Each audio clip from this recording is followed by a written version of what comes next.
Hello बच्चों, बहुत बहुत बहुत स्वागत है सभी बच्चों का।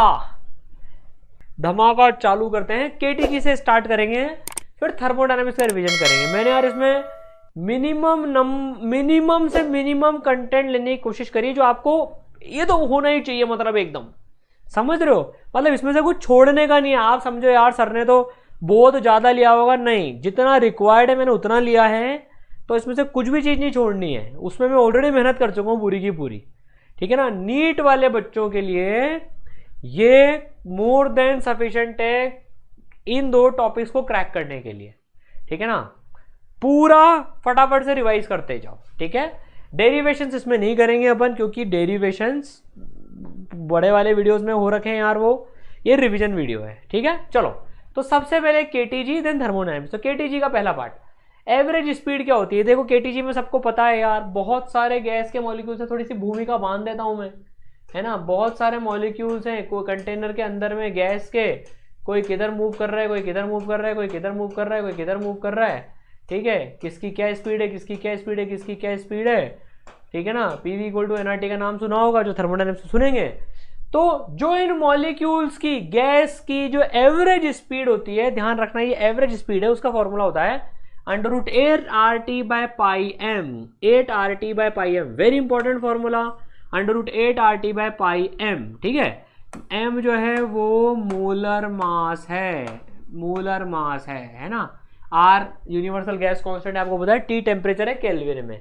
ठीक है। अब मैंने इसमें यार केटीजी के अजम्पशन नहीं लिए, केटीजी के अजम्पशन नहीं लिए। मैं अज्यूम कर रहा हूँ यार वो आपने पूरा बेसिक पढ़ रखा है, वो आपको पता होंगे, और वो पूछे भी नहीं गए हैं, समझना। इसलिए मैंने सीधे एवरेज स्पीड से स्टार्ट किया आपका टाइम बचाने के लिए। This is like super fast revision. ठीक है। तो 8RT बाय पाई एम, ये तो रात को 3 बजे भी याद रहना चाहिए फॉर्मूला। एवरेज स्पीड जो मॉलिक्यूल्स की होती है वो under root 8RT by pi M होती है, under root 8RT by pi M होती है। ठीक है।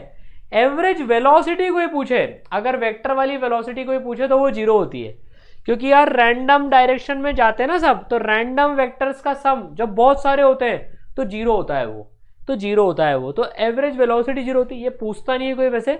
एवरेज स्पीड ध्यान रखनी है under root 8RT by pi M. Velocity में वेक्टर आ गया इसलिए 0 आ रहा है वो, ये एवरेज है। ठीक है। चलो भैया, बहुत बढ़िया। फिर एक होती है root mean square speed, RMS, root mean square speed, सबको पता है ये। तो VRMS कितनी होती है, VRMS होती है under root 3RT by M, under root 3RT by M, 3RT by M. जैसे वो 8RT बाय पाई एम थी, ये 3RT बाय एम है। तो RT by M, RT by M आ रहा है, यहाँ पर 3 आ रहा है, वहाँ पर 8 बाय पाई था, वहाँ पर 8 बाय पाई था। ठीक है। इसको अपन प्रेशर और डेंसिटी के टर्म्स में भी लिख सकते हैं। तो ये P प्रेशर है, ठीक है ना। PV is equal to NRT आप यूज करके लिख सकते हो, और रो जो है उसकी डेंसिटी है, उसकी डेंसिटी है। तो कई बार इसमें घुमा देते हैं, ध्यान से सुनना, कई बार इसमें घुमा देते हैं कि भाई टेम्परेचर कांस्टेंट रख दिया लेकिन प्रेशर बढ़ा दिया, टेम्परेचर कांस्टेंट रखते हुए प्रेशर बढ़ा दिया। कैसे बढ़ाया वो पता नहीं, लेकिन टेम्परेचर कांस्टेंट रखते हुए प्रेशर बढ़ा दिया। तो बताओ VRMS बढ़ेगी कि नहीं बढ़ेगी। बच्चे बढ़ेगी मार कर देते हैं। इसमें सावधान रहना, यहाँ पर खोपड़ी बना देता हूँ एक मैं, इस फॉर्मूले को यूज करते टाइम थोड़ी खोपड़ी बना देता हूँ यहाँ पर मैं। ठीक है। इसमें ध्यान रखना, ये थोड़ी सी खोपड़ी अजीब बन गई, पर ठीक है। तो यार ये P प्रेशर है, रो डेंसिटी है। तो अगर टेम्परेचर कांस्टेंट है और प्रेशर बढ़ा दिया तो VRMS नहीं बढ़ेगी, क्योंकि डेंसिटी भी बढ़ जाएगी, गैस की डेंसिटी बढ़ जाएगी। तो टेम्परेचर बढ़ने पर ही VRMS बढ़ेगी, टेम्परेचर बढ़ने पर ही VRMS बढ़ेगी। हाँ, मॉलिक्यूलर मास तो सेम रहेगा, इसे एक गैस की बात कर रहे हैं अपन, समझ गए, इस बात को ध्यान रखना। लेकिन ये फॉर्मूला भी याद होना चाहिए, under root 3P by rho, 3P by rho, that is under root 3RT by M.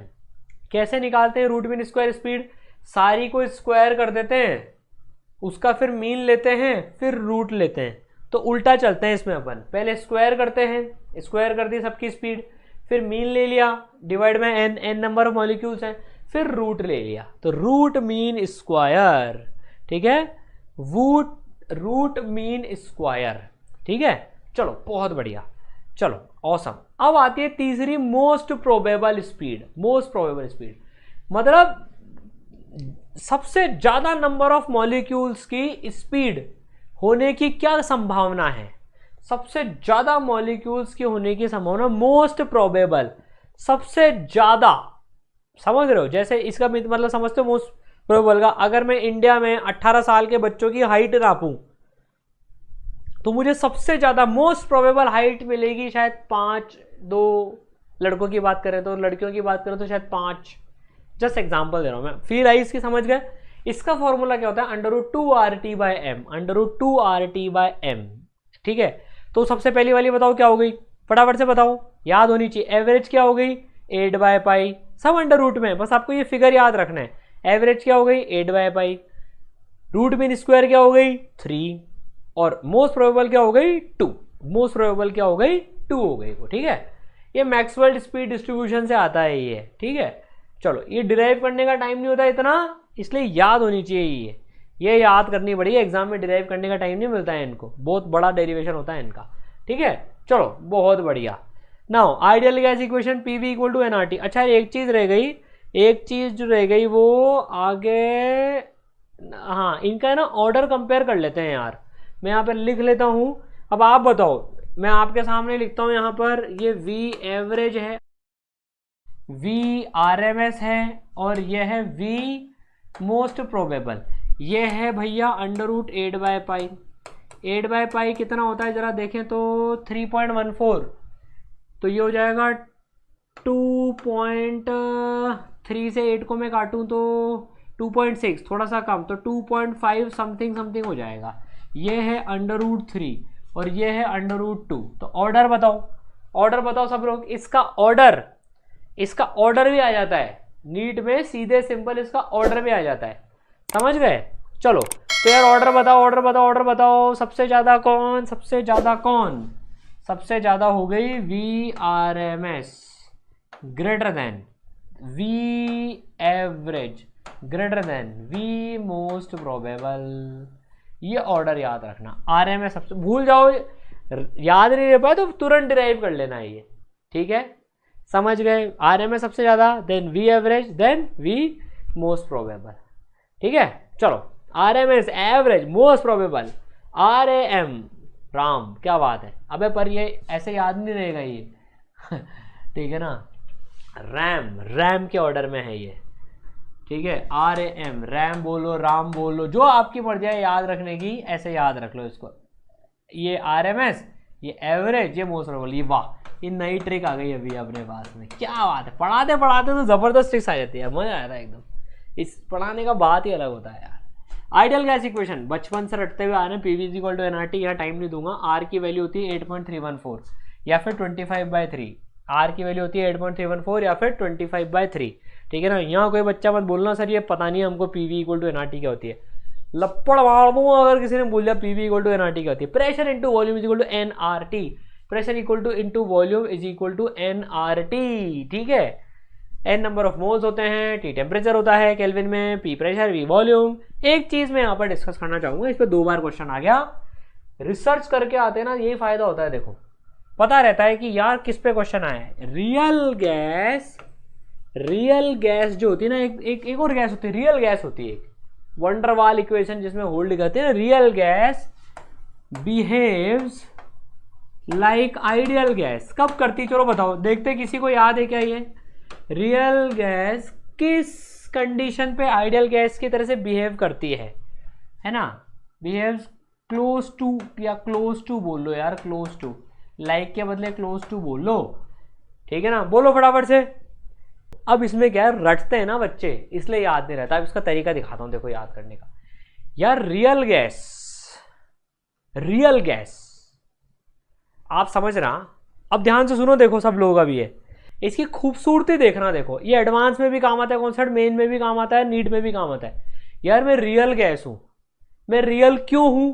क्योंकि मेरा बगल वाले से, मैंने बगल वाले का हाथ पकड़ रखा है, मैंने बगल वाले का हाथ पकड़ रखा है, सर मैंने बगल वाली का हाथ पकड़ रखा है। अब लपड़ मारूंगा, इधर आ जा वापस से, मैंने बगल वाला, सर किसी का भी, अबे यार मॉलिक्यूल की बात हो रही, नालायकों। देखो, एक मॉलिक्यूल ने दूसरे मॉलिक्यूल का हाथ पकड़ रखा है, रियल गैस में ये होता है।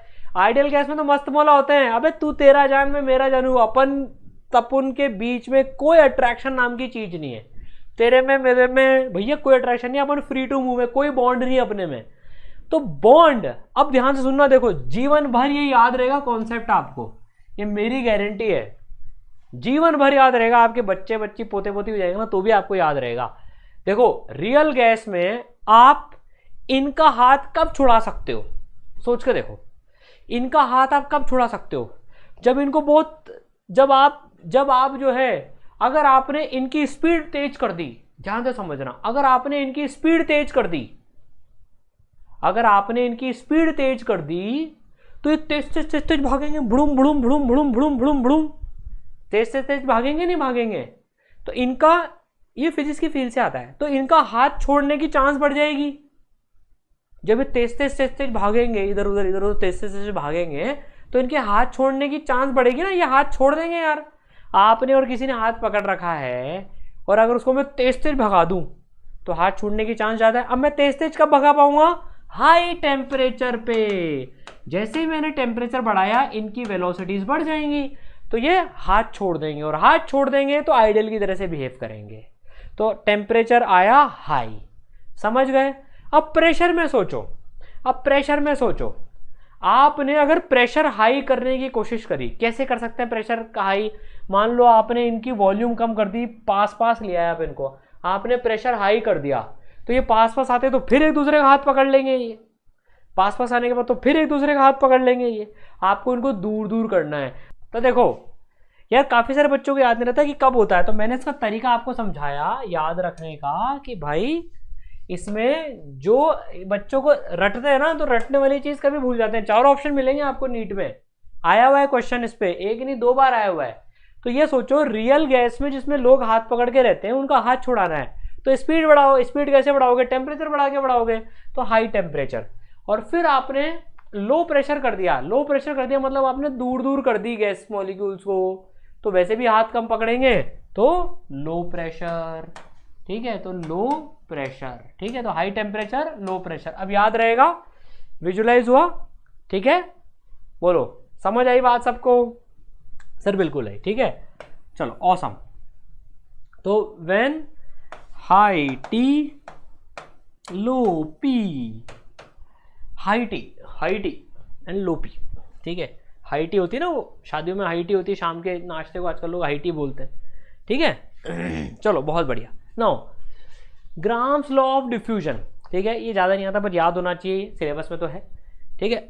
जो डिफ्यूजन होता है, तो डिफ्यूजन क्या होता है, आप एक चेंबर से दूसरे चेंबर में गैस को डिफ्यूज करते हो, है ना, डिफ्यूज करते हो, जैसे छोटा सा होल कर दिया, गैस डिफ्यूज कर रही है मान लो, ठीक है, या एक एरिया से दूसरे एरिया में डिफ्यूज कर रही है, तो वो मॉलिक्यूलर मास के रूट के इनवर्सली प्रोपोर्शनल होता है, मॉलिक्यूलर मास के रूट के इनवर्सली प्रोपोर्शनल होता है, ठीक है। तो R1/R2 रेट ऑफ डिफ्यूजन जो है वो √M2/M1 होगी, मतलब भारी गैस की रेट डिफ्यूज करने की कम होगी, भारी गैस की रेट डिफ्यूज करने की कम होगी। जो भारी है वो डिफ्यूज कम करवाएगी, जो मोटी है या मोटा है वो धीरे धीरे डिफ्यूज कर पाएगा, बड़ा, ठीक है, समझ गए। तो √M2/M1, राइट, चलो ठीक है। अब डिग्री ऑफ फ्रीडम, ये बहुत इंपॉर्टेंट है भाई साहब। डिग्री ऑफ फ्रीडम क्या होता है, डिग्री ऑफ फ्रीडम होता है कि maximum number of independent means जिससे कि मॉलिक्यूल कैन पोजेस एनर्जी, ये पता है हमको। Minimum number of independent means जिससे कि मॉलिक्यूल एनर्जी पोजेस कर सकता है। इसमें वाइब्रेशनल मोड कंसिडर नहीं कर रहे, वो अपन हाई टेम्परेचर पे करते हैं। ये टेबल सबको याद होनी चाहिए, ठीक है, ये टेबल सबको याद होनी चाहिए। एटॉमिसिटी ऑफ गैस मतलब मोनो एटॉमिक है कि डायटोमिक है कि नॉन लीनियर है। मतलब मोनो एटॉमिक का मतलब हो गया जैसे हीलियम गैस, जिसका एक एटम ही एक मॉलिक्यूल बनाता है, ठीक है ना यार, अभी केमिस्ट्री की बातें पूछ रहे हो गया। डायटोमिक हो गया जैसे H2 गैस, 2 एटम मिलके एक बनाते हैं, ठीक है। तो जो मोनो एटॉमिक गैस होती है उसके 3 डिग्री ऑफ फ्रीडम होते हैं। मैं यहाँ से एक्सप्लेन नहीं कर रहा हूँ कैसे होते हैं, रिवाइज कर रहे हैं हम यहाँ पर। मोनो एटॉमिक गैस के 3 डिग्री ऑफ फ्रीडम होते हैं। कितने होते हैं? 3 डिग्री ऑफ फ्रीडम होते हैं यहाँ पर, ठीक है। डायटोमिक के जो 5 और अदर लीनियर मॉलिक्यूल्स जैसे CO2 हो गया, CO2 लीनियर मॉलिक्यूल होता है जैसे, है ना, ये लीनियर मॉलिक्यूल है, तो इसके 5 होते हैं और डायटोमिक के 5 होते हैं। और कोई सा भी नॉन लीनियर मॉलिक्यूल हो, नॉन लीनियर, जैसे H2O, जैसे H2O, अबे ये क्या कर रहा हूं मैं, एक मिनट, HO2 हो गया था। अरे भैया पानी बुरा मान जाए तो लफड़ा पड़ जाएगा। OH और H2O, ठीक है। तो यार ये नॉन लीनियर मॉलिक्यूल हो गया। तो जो नॉन लीनियर होते हैं उनके 6 डिग्री ऑफ फ्रीडम होते हैं, 3 ट्रांसलेशनल होते हैं और 3 रोटेशनल होते हैं। देखो थोड़ा सा रिवाइज करवा देता हूं, 3 ट्रांसलेशनल, 3 रोटेशनल, ठीक है। Now 3 translational and 3 rotational. तो यार मोनोएटॉमिक का तो रोटेशन कुछ होता ही नहीं है, तो 3 ट्रांसलेशन हो गए। डायटोमिक के 5 होते हैं, नॉन लीनियर के 6 होते हैं, ठीक है, समझ गए। ये याद रखना है सबको, क्वेश्चन में गिवन नहीं होता है। ये एफ डिग्री ऑफ फ्रीडम को एफ से डिनोट करते हैं, वेरी इंपॉर्टेंट। चलो बताओ, याद हुआ सबको, याद हुआ 3, क्योंकि यार मोनोएटॉमिक, चलो एक्सप्लेन भी कर देता हूँ। मोनोएटॉमिक का मोमेंट ऑफ इनर्शिया 0 होता है ना, एक मॉलिक्यूल का किसी भी एक्सिस के अबाउट, इसलिए वो एनर्जी पोजेस करता है नहीं, रोटेशनल पॉइंट मासेस होते हैं। क्योंकि ये जो H2 है, जैसे डायटोमिक है, ये लीनियर मॉलिक्यूल है, तो 3 तो ट्रांसलेशनल हो गए इसके, हर एक गैस के 3 तो ट्रांसलेशनल होते हैं। एक्स वाई जेड किसी भी एक्सिस में घूम सकता है आराम से, और ये मॉलिक्यूल 2 एक्सिस के अराउंड रोटेट कर सकता है, इसके अराउंड कर सकता है और इस एक्सिस के अराउंड रोटेट कर सकता है। इसका इसके अबाउट मोमेंट ऑफ इनर्शिया 0 हो जाता है, इसलिए इसका डिग्री ऑफ फ्रीडम काउंट नहीं होता है। जस्ट ब्रशअप करा दिया आपको, ठीक है। तो ध्यान रखना, 3 तो सबके ट्रांसलेशनल होते हैं, 3 तो हो गए। इसके 2 रोटेशनल होते हैं, किसी भी लीनियर मॉलिक्यूल के 2 रोटेशनल पॉसिबल होते हैं, तो 3 और 2 5। और नॉन लीनियर के किसी भी एक्सिस के अबाउट मोमेंट ऑफ इनर्शिया 0 नहीं होता, तो इसके 3 + 3 होते हैं, समझ गए, याद रहेगा। बोलो फटाफट से, बोलो बोलो। डायटोमिक के बताओ फटाफट से, डिग्री ऑफ फ्रीडम 5 होते हैं, मोनोएटॉमिक के 3 होते हैं, नॉन लीनियर के 6 होते हैं, वेरी गुड। अब इसमें वाइब्रेशनल काउंट नहीं कर रहे अपन, हाई टेम्परेचर पे वाइब्रेशनल काउंट होते हैं, इसमें नहीं कर रहे हैं अपन वो, ठीक है ना, ये ठीक है। अब इक्विवेलेंट डिग्री ऑफ फ्रीडम का क्वेश्चन आ जाता है, जेई में ज्यादा आता है, नीट में कम आता है, लेकिन सिलेबस में है, पता होना चाहिए। अगर मैंने 2 गैसेस ले ली, 2 अलग अलग गैसेस ले ली, जैसे मानो अपन ने मिक्सचर बनाया, मिक्सचर नमकीन होती है ना वैसे, 5 मोल हीलियम गैस को मिला दिया 3 मोल H2 के साथ में, तो इस मिक्सचर का F इक्विवेलेंट बताना है, इसका F इक्विवेलेंट बताना। तो यार F इक्विवेलेंट कैसे बताते हैं, F इक्विवेलेंट का फॉर्मूला होता है N1F1 + N2F2 / N1 + N2, N1F1 + N2F2 / N1 + N2। Derivation भी गिवन है। टोटल एनर्जी कंबाइन कर लो, एनर्जी अभी हम पढ़ेंगे, अभी एनर्जी हो गई N1F1 RT + N2F2 RT = N1 + N2, क्योंकि number of moles N1 + N2 हो जाएंगे, F इक्विवेलेंट RT। तो ये याद रखना F equivalent N1F1 + N2F2 / N1 + N2 होता है। सवाल करेंगे तो प्रैक्टिस करा दूंगा, ध्यान रखना है। F डिग्री ऑफ फ्रीडम है, N नंबर ऑफ मोल्स है। Now another most important part, law of equipartition of energy. Law of equipartition of energy क्या कहता है, हर डिग्री ऑफ फ्रीडम कंट्रीब्यूट करता है ½ kT ऑफ एनर्जी पर मॉलिक्यूल, ½ kT ऑफ एनर्जी पर molecule का contribution करता है। ½ kT मतलब हर डिग्री ऑफ फ्रीडम के कॉरस्पॉन्डिंग ½ kT के अपना वही बोल्ट्जमैन कांस्टेंट, के अपना बोल्ट्जमैन कांस्टेंट है भाई। तो एक मॉलिक्यूल के पास में हर एक डिग्री ऑफ फ्रीडम के कारण से ½ kT एनर्जी होती है। कितनी होती है, ½ kT एनर्जी होती है, समझ गए, ½ kT ऑफ एनर्जी पर मॉलिक्यूल, ठीक है। के बोल्ट्जमैन कांस्टेंट है, R/Na यूनिवर्सल गैस कांस्टेंट को एवोगैड्रो नंबर से डिवाइड कर देते हैं तो के आ जाता है, Na होता है 6.023 × 10⁻23, ठीक है ना, और R होता है 8.314, ठीक है। ये बोल्ट्जमैन कांस्टेंट आ जाता है, इसकी वैल्यू 1.32 × 10⁻23, याद रखनी है ये वैल्यू याद रखनी है भैया, कई बार देते भी नहीं है ये, ठीक है। तो ½ kT her molecule her degree of freedom में कंट्रीब्यूट करता है, ठीक है। चलो भाई, तो आगे बढ़ते हैं। तो हर मॉलिक्यूल, तो n मोल्स की, 1 मोल की कितनी हो गई, चलो इसको थोड़ा सा मैं एक्सटेंड करता हूँ, सीधा फॉर्मूला आगे डिराइव करा के बताता हूँ आपको। अगर हर डिग्री ऑफ फ्रीडम ½ kT करता है तो F डिग्री ऑफ फ्रीडम कितना करेंगे, F/2 kT। T टेम्परेचर है केल्विन में, ये 1 मॉलिक्यूल की हो गई, तो एक मोल कितना करेगा, एक मोल कितना करेगा, ये एक मॉलिक्यूल की है भैया, ये एक मॉलिक्यूल की है, एक मोल कितना करेगा, इसको आप मल्टीप्लाई कर दो Na से मल्टीप्लाई कर दो, और K इंटू Na कितना है, बोलो K इंटू Na कितना है, ध्यान लगाओ बेशर्मो नालायकों पढ़ाई में, K इंटू Na कितना है F/2, ये तो ठीक है, K इंटू Na हो गया R और ये हो गया T, तो F/2 RT एक मोल की एनर्जी होती है, एक मोल गैस की जो इंटरनल एनर्जी होती है वो होती है F/2 RT, एक मोल की होती है F/2 RT, समझ गए, F/2 RT याद रखना, एक मोल की F/2 RT होती है। तो n मोल्स की कितनी हो जाएगी भैया, n मोल्स की हो जाएगी F/2 nRT, एक मोल की F/2 RT, तो n मोल्स की F/2 nRT, F/2 nRT, समझ गए। चलो अब ये पार्ट ध्यान रखना है, ट्रांसलेशन काइनेटिक एनर्जी दिखाया था अभी क्वेश्चन, देखो ट्रांसलेशन काइनेटिक एनर्जी पूछ लेते हैं, तो ट्रांसलेशन में कितने कितने डिग्री ऑफ फ्रीडम ट्रांसलेशन के होते हैं सर, 3 होते हैं, तो 3/2 nRT होती है ट्रांसलेशन के कारण से, वेरी वेरी इंपॉर्टेंट।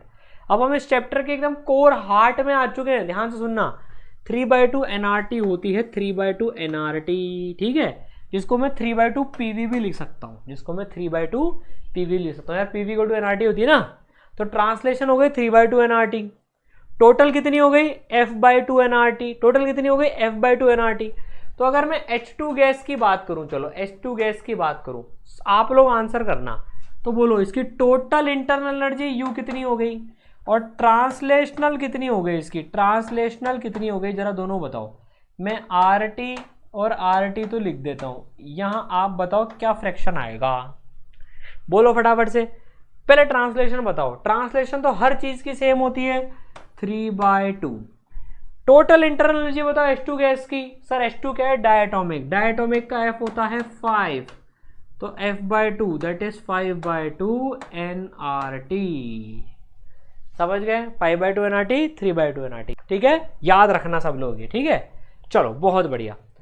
अब भाई साहब ये KTG में मैं लास्ट चीज पढ़ा रहा हूं, ये चीज जनरली बच्चे इग्नोर कर देते हैं। देखो जो मैंने आपसे बात बोली थी ना, प्रीवियस ईयर देखने का सबसे बड़ा फायदा क्या होता है आपको, देखो एक बहुत ताजुब होएगा मान के, ये जेई वाले भी इग्नोर कर देते हैं, नीट वाले भी इग्नोर कर देते हैं, मीन फ्री पाथ का क्या क्वेश्चन आया देखना, आप अभी मजा आएगा आपको देखकर, आप बोलोगे सर अगर आप नहीं बताते ना तो आज ये तो हम मिस कर जाते, अरे नालायक को सुनते ही तो नहीं हो तभी तो, ये मैं आपको एकदम लास्ट में लेके जाता हूँ 2020 में, ठीक है ना। देखो ये देखो, mean free path for a gas with molecular diameter number density can be express as, 4 number का सीधे सीधे आया है, 4 नंबर का सिंपल फॉर्मूले पे, देखो 4 नंबर फोकट में बट रहे हैं भैया सिंपल सवाल पे मीन फ्री पाथ के, ये छोड़ो यहां पर एक बार आया, बच्चे करते ही नहीं प्रीवियस ईयर यार, पता नहीं किस दुनिया में रहते हैं।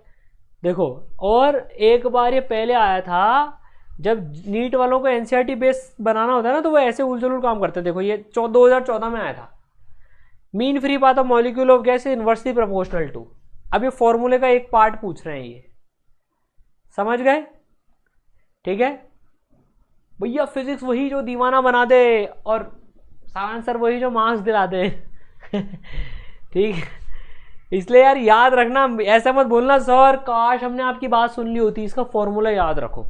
मीन फ्री बात क्या होता है, अब आपको एक चीज बताता हूं, पहले डेफिनेशन समझ लो। दो अब मॉलिक्यूल्स हैं भाई साहब, आ रहे हैं इधर, कोई इधर जा रहा है, कोई इधर जा रहा है, कोई किधर भिड़ रहा है, कोई किधर भिड़ रहा है, कोई किससे भिड़ रहा है, कोई किससे भिड़ रहा है, ठीक है, आइडल गैस की बात कर रहा हूं मैं, है ना कोई किससे भिड़ रहा है, तो जो दो कोलिजन के बीच में, मतलब दो टक्करों के बीच में, मान लो एक मॉलिक्यूल की एक से टक्कर हो गई, भिड़ गया, फिर दूसरे से भिड़ने गया, तो दो टक्करों के बीच में जितना एवरेज डिस्टेंस कैलकुलेट ट्रेवल करता है ना, उसे मीन फ्री पाथ कहते हैं। जब तक ये फ्री है, भिड़ गया, फिर घूम रहा है, फिर भिड़ गया, तो उसे मीन फ्री पाथ बोलते हैं। उसकी डेरिवेशन नहीं करवा रहा हूँ, मेन लेक्चर में करा दिया है डेरिवेशन, मैंने पूरा डेरिवेशन कराया है, ये पूरा का पूरा यहाँ नहीं करा रहा हूँ। Lambda is equal to 1/√2 n pi D square, √2 1/√2 n pi D square, diameter के स्क्वायर के प्रोपोर्शनल होता है, ये ध्यान रखनी है।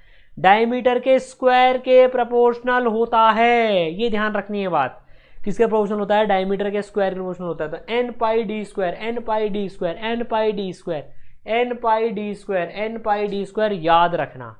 इसको याद रखने का तरीका क्या है कि सर पाई आता है, पाई स्क्वायर आता है। देखो इसका जो सरफेस एरिया होता है, याद रखने की ट्रिक बताता हूँ। देखो मैं आपको याद रखने की ट्रिक बताता हूँ आपको।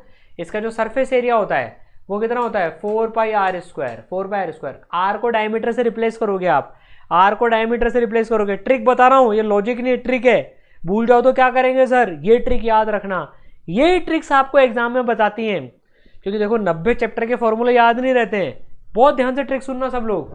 4 pi r square, r is equal to d by 2 होती है यार। रेडियस जो है डायमीटर का आधा होता है ना, डी बाई 2 रख दो तो 4 पाई डी स्क्वायर बाई 4, काटा पेटी में जाता तो पाई डी स्क्वायर आ गया। देखो पाई डी स्क्वायर आ गया, पाई डी स्क्वायर आ गया, pi D square.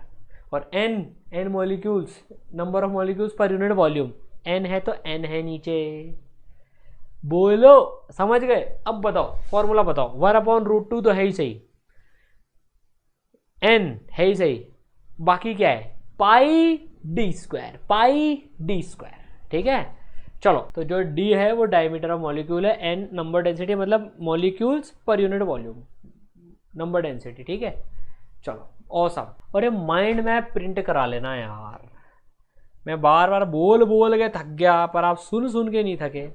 Mind map जो है ना प्रिंट करा लेना। देखो ये एक पेज में सारे फॉर्मूले आ गए। देखो इसमें भी वो फॉर्मूला लिखा हुआ है यहाँ पर। जो माइंड मैप के फॉर्मूले भी करके चल गया होगा ना, वो मचा देगा वो। ठीक है, तो यार ये एक पेज में सारे फॉर्मूले हैं, इसको प्रिंट करा लेना। और ठीक है, चलो थर्मोडायनेमिक्स का रिवीजन स्टार्ट करते हैं। वर्क डन बाय गैस से फटाफट चलेंगे बेसिक्स। इसमें सबसे ज्यादा इंपॉर्टेंट प्रोसेसेस हैं, ये ध्यान रखना। सबसे ज्यादा इसमें इंपॉर्टेंट क्या है? प्रोसेसेस हैं। ठीक है ना, चलो तो यार देखो वर्क डन बाय गैस क्या होता है? इंटीग्रेशन पीडीवी होता है, हमको पता है। एरिया अंडर द कर्व होता है पी वर्सेस वी का, प्रेशर वर्सेस वॉल्यूम का मैंने ग्राफ बना लिया और उसके अंदर का एरिया मुझे वर्क डन बाई गैस देता है, वर्क डन बाई गैस देता है। ठीक है ना, वर्क डन पॉजिटिव हो सकता है, नेगेटिव हो सकता है, जीरो हो सकता है। जब वॉल्यूम बढ़ती है, जब वॉल्यूम बढ़ती है तो work done by gas positive होता है। वॉल्यूम घटती है तो वर्क डन बाय गैस, ये बाय गैस की बात हो रही है, ये वर्क डन नेगेटिव होता है। और जब वॉल्यूम कांस्टेंट रहती है तो work done by gas zero होता है। ठीक है ना, ये ध्यान रखना, ये चेक करने का तरीका होता है। इंटीग्रेशन पीडीवी, अलग अलग प्रोसेसेस के सारी चीजें आपको एक साथ पढ़ाऊंगा मैं इसमें। ठीक है, चलो इंटरनल एनर्जी क्या होती है यार? F/2 nRT, उसमें पढ़ी थी केटीजी में हमने। F/2 nRT, delta U F/2 nR delta T हो जाता है। nR डेल्टा टी को मतलब इसका मतलब हो गया F/2 nR T final minus T initial. भाई यार u F/2 nRT है, f डिग्री ऑफ फ्रीडम है। ठीक है, तो डेल्टा यू क्या होता है? F/2 nR T final minus T initial. समझ गए? और nR टी फाइनल को मैं p फाइनल v फाइनल भी लिख सकता हूँ, ये समझ में आता है सबको। nR टी फाइनल को मैं pv भी लिख सकता हूँ यार, pv इक्वल टू nRT लगा दिया। और nR टी इनिशियल को p इनिशियल v इनिशियल भी लिख सकते हैं। This is very important formula, internal energy का फॉर्मूला, ये याद रखना है, दोनों फॉर्मेट में याद रखना है। This is also very important and this is also very important. तो गैस एक स्टेट से दूसरी स्टेट में जाती है यार, इनिशियल टेम्परेचर से फाइनल टेम्परेचर में गई तो उसकी चेंज इन इंटरनल एनर्जी, जो उसकी खुद की जो इंटरनल एनर्जी होती है ना, उसमें F/2 nR T final minus T initial का चेंज आ जाता है। ठीक है, और delta U F/2 p final v final minus p initial v initial, दोनों फॉर्मेट में याद रखना है। बोलो याद रखोगे? सर बिल्कुल रखेंगे, क्यों नहीं रखेंगे? ठीक है ना, बहुत इंपॉर्टेंट है। फर्स्ट लॉ ऑफ थर्मोडायनामिक्स, ये नीट में सीधे सीधे आता है, किस पे बेस्ड होता है? कंजर्वेशन ऑफ एनर्जी पे बेस्ड होता है। ये कंजर्वेशन ऑफ एनर्जी बेस्ड होता है फर्स्ट लॉ ऑफ थर्मोडायनामिक्स। बहुत सिंपल है, delta Q is equal to delta U plus W, delta Q is equal to delta U plus W. Work done by gas, internal energy और delta Q. मैंने आपको कुछ पैसे दिए, feel लेके पढ़ना तभी याद रहेगा। केमिस्ट्री में उल्टा होता है, वर्क डन का साइन उल्टा होता है। वहां पर हम वर्क डन बाय गैस को पॉजिटिव बोलते हैं, वो वर्क डन बाय गैस को नेगेटिव बोलते हैं। वो हम वर्क डन बाय गैस को पॉजिटिव बोलते हैं, मतलब वर्क डन बाय गैस, जो गैस वर्क करती है ना सिस्टम पे, हम वो काउंट में लेते हैं। ठीक है, तो यार देखो बहुत सिंपल है, मैंने गैस को हीट सप्लाई करी, हमने आग लगा दी यहाँ पर, इसका पूरा एनिमेशन तो पूरे लेक्चर्स में हमने आग लगा दी। फटाफट से पढ़ते जाओ, थोड़ी सी फील ले लो, फिर भागेंगे तेज अपन इसमें, ठीक है। मैंने हीट सप्लाई कर दी इसको, तो यार हीट सप्लाई का दो काम कर सकती है गैस, एक तो खुद की जेब में भर सकती है, जेब में भरने का मतलब अपनी इंटरनल एनर्जी बढ़ा सकती है, या फिर सराउंडिंग पे वर्क कर सकते हैं। पिस्टन को ऊपर सरकाएगी तो सराउंडिंग पे वर्क होगा। यार मैंने आपको पैसे दिए, 100 रुपए दिए, आप उससे दो काम कर सकते हो, या तो बचत कर सकते हो और खर्च कर सकते हो। आपने 20 रुपए बचाए तो कितने रुपए खर्च करे, 80 रुपए खर्च करे। ये खर्चा और ये बचत, और ये टोटल आपको किसी ने कितने दिए, समझ गए। चलो बहुत बढ़िया, ऑसम। तो delta Q equal to delta U plus W. अब जिनका ये साइन में लफड़ा होता है ना, उनके लिए स्लाइड है, ठीक है ना, उनके लिए ये स्लाइड है। Delta Q equal to delta U plus W. Delta Q क्या होता है, heat supplied to gas. Positive कब होती है, जब अगर अपन गैस को हीट सप्लाई करते हैं, ये ध्यान रखना साइन कन्वेंशन। हीट सप्लाई हमने गैस को करी, हमने उसको दी, तो डेल्टा क्यू पॉजिटिव होता है, और अगर हमने उससे ले ली गैस से, तो डेल्टा क्यू का साइन नेगेटिव होता है, ठीक है। Delta U change in internal energy, अगर यू बढ़ेगी, इंटरनल एनर्जी बढ़ेगी तो चेंज पॉजिटिव होगा, और घटेगी तो नेगेटिव होगा। W work done by gas, ये इस तरह से डिफाइन होता है, बाय गैस। बाय को इसलिए मैंने बड़े अक्षरों में लिखा है, work done by gas, by gas, work done by gas, समझ गए। गैस ने कितना वर्क डन करा, तो अगर गैस वर्क डन कर रही है तो वर्क डन पॉजिटिव है, तो वॉल्यूम बढ़ेगी तो वर्क डन पॉजिटिव होगा, और अगर वॉल्यूम घटेगी मतलब गैस के ऊपर वर्क हुआ है, किसी ने पिस्टन दबा दिया, पिस्टन किसी ने, ये पिस्टन है, ठीक है ना, किसी ने पिस्टन दबा दिया तो उसने गैस के ऊपर काम किया, पिस्टन ऊपर हो गया तो गैस ने सराउंडिंग के ऊपर काम किया, समझ गए। तो W पॉजिटिव कब होता है, जब गैस वर्क करती है, और नेगेटिव होता है जब गैस पे वर्क होता है, राइट। फास्ट रिवीजन करेंगे, देखो प्रोसेसेस में ज़्यादा टाइम लगाएंगे इसमें अपन। एक स्टेट से दूसरी स्टेट पे गए, ये ग्राफ भी बहुत आता है, ध्यान से पढ़ना, ठीक है। देखो पूरा कॉन्सेंट्रेट होकर, पूरी शिद्दत के साथ पढ़ना है, concentrate concentrate concentrate. Initial state से फाइनल स्टेट पे गैस को हम लेके गए। सर गैस को ले जाने का मतलब कैसे, घुमा के ट्रॉली में लेके गए क्या, अबे मतलब होता है हीट वीट सप्लाई कर दी, प्रेशर टेम्परेचर वॉल्यूम चेंज वेंज कर दिया उसका, एक परिस्थिति से दूसरी परिस्थिति में लेके गए। जैसे आपको स्टूडेंट से डॉक्टर पे लेके जाएगा ही सर, तो आप यहाँ स्टूडेंट पे बैठो, आपकी इनिशियल स्टेज स्टूडेंट है, आपको डॉक्टर की स्टेज पे पहुंचना है। जब आप डॉक्टर बन जाओगे तो आपकी इज्जत बढ़ जाएगी, पैसे वैसे कमाने लग जाओगे, रुतबा बढ़ जाएगा, तो आपके स्टेट वेरिएबल बढ़ जाएंगे तब। तो गैस के भी एक प्रेशर वॉल्यूम टेम्परेचर से फाइनल पे लेके जाते हैं, 3 रस्तों से लेके गए, 1 2 और 3 अलग अलग रस्तों से लेके गए। तो वर्क डन डिपेंड करता है रस्ते पर, ये भी सीधे सीधे क्वेश्चन आ जाता है, वर्क डन रस्ते पर डिपेंड करता है, वर्क डन रस्ते पर डिपेंड करता है, समझ गए। वर्क डन रस्ते पर डिपेंड करता है, जिसकी वॉल्यूम जितनी ज्यादा, मतलब सॉरी जिसका एरिया जितना ज्यादा, अभी सिखाया था एरिया अंडर द कर्व होता है, तो देखो वर्क डन बाय 1 के अंडर का एरिया देखो, ये पूरा एरिया है, कितना ज्यादा है ये, 2 के अंडर का ये है तो इसलिए कम है, 3 के अंडर का ये वाला एरिया है और कम है वो। तो work done in 1 process is greater than in 2 is greater than in 3। बोलो ये समझ में आया सबको, पहले ये बताओ फटाफट से मुझे, ये समझ में आया कि नहीं आया। सर आ गया, सिंपल है, जिसका एरिया ज्यादा भाई, जिसका एरिया पीवी डायग्राम का जिसका एरिया है उसका वर्क डन ज्यादा। अब temperature initial temperature final same है तो डेल्टा यू सेम है, ध्यान रखना। इनिशियल और फाइनल स्टेट अगर सेम होती है ना अलग अलग प्रोसेस की, तो डेल्टा यू सेम होता है, क्योंकि temperature initial temperature final same है। डेल्टा यू इनिशियल और फाइनल स्टेट पे डिपेंड करता है, पाथ पे डिपेंड नहीं करता है। डेल्टा यू पाथ पे डिपेंड नहीं करता है। ये रिवीजन लेक्चर है, मैं फिर बोल रहा हूं, ये पूरा पढ़ाने का लेक्चर नहीं है, ये रिवीजन लेक्चर है। जिनकी पूरा चैप्टर वीक है वो यार ऐप डाउनलोड करके कुछ लेक्चर्स पढ़ लो जो वीक है। ये रिवीजन लेक्चर है, यहाँ फास्ट ही चलना पड़ेगा, समझ गए, ठीक है। चलिए, तो डेल्टा क्यू और डब्ल्यू पाथ वेरिएबल्स बोलते हैं, मतलब ये रास्ते पर डिपेंड करते हैं। तो इसमें सीधे सीधे पूछ लेते हैं किस रास्ते में, 1 2 या 3 में, किस में बताओ डेल्टा क्यू ज्यादा है। तो यार वर्क डन 1 में ज्यादा है, डेल्टा यू सब में सेम है, तो डेल्टा क्यू दोनों का जोड़ जो होता है, दोनों का जो जोड़ होता है वो ये होता है। तो डेल्टा क्यू भी 1 2 3, 1 में ज्यादा, 2 में कम, 3 में सबसे कम। बोलो ये समझ में आया कि नहीं आया, रिवाइज हुआ कि नहीं हुआ? ठीक है, चलो बढ़िया, ऑसम। तो यार एक चीज याद रखना, मतलब डेल्टा क्यू और डब्ल्यू रास्ते पे डिपेंड करते हैं, डेल्टा यू रास्ते पे डिपेंड नहीं करता है, वो इनिशियल और फाइनल स्टेट पे डिपेंड करता है बस। ठीक है, चलो ऑसम। नाउ अब जरा इसमें अब एक नेक्स्ट चीज पढ़ते हैं अपन, efficiency of cyclic process. Sorry क्या बड़ा बड़ा क्या लिख रहा है यार ये? साइक्लिक प्रोसेस क्या होता है? साइक्लिक प्रोसेस वो होता है जो एक साइकिल में घूमता है मतलब जहां से शुरू होता है वापस वहीं पर आ जाते हैं, उसे एक साइक्लिक प्रोसेस बोलते हैं। एरो को फॉलो करते जाओ, वापस वहीं आ जाओ, तो वो साइक्लिक प्रोसेस कहलाता है। जैसे हम P वर्सेस V डायग्राम में हमने ग्राफ बनाया, गैस को P0 V0 प्रेशर ये था, हमने प्रेशर बढ़ा दिया वॉल्यूम सेम रख के, फिर वॉल्यूम बढ़ा दी, फिर प्रेशर घटा दिया, फिर वॉल्यूम घटा दी, वापस ए पे पहुंच गए। इसे अंग्रेजी में साइक्लिक प्रोसेस कहते हैं। क्या कहते हैं इसको? साइक्लिक प्रोसेस बोला जाता है। ठीक है, साइक्लिक प्रोसेस बोला जाता है इसको। अब साइक्लिक प्रोसेस में एक इंपॉर्टेंट चीज क्या होती है? डेल्टा यू नेट जीरो होती है। कोई बताएगा क्या मेरे को क्यों होती है डेल्टा यू नेट जीरो? बोलो फटाफट से। Sir delta U net zero क्यों होती है? ए से मैं ए पर पहुंच गया वापस, तो पूरे प्रोसेस में, मतलब साइक्लिक प्रोसेस कौन सा प्रोसेस हो गया?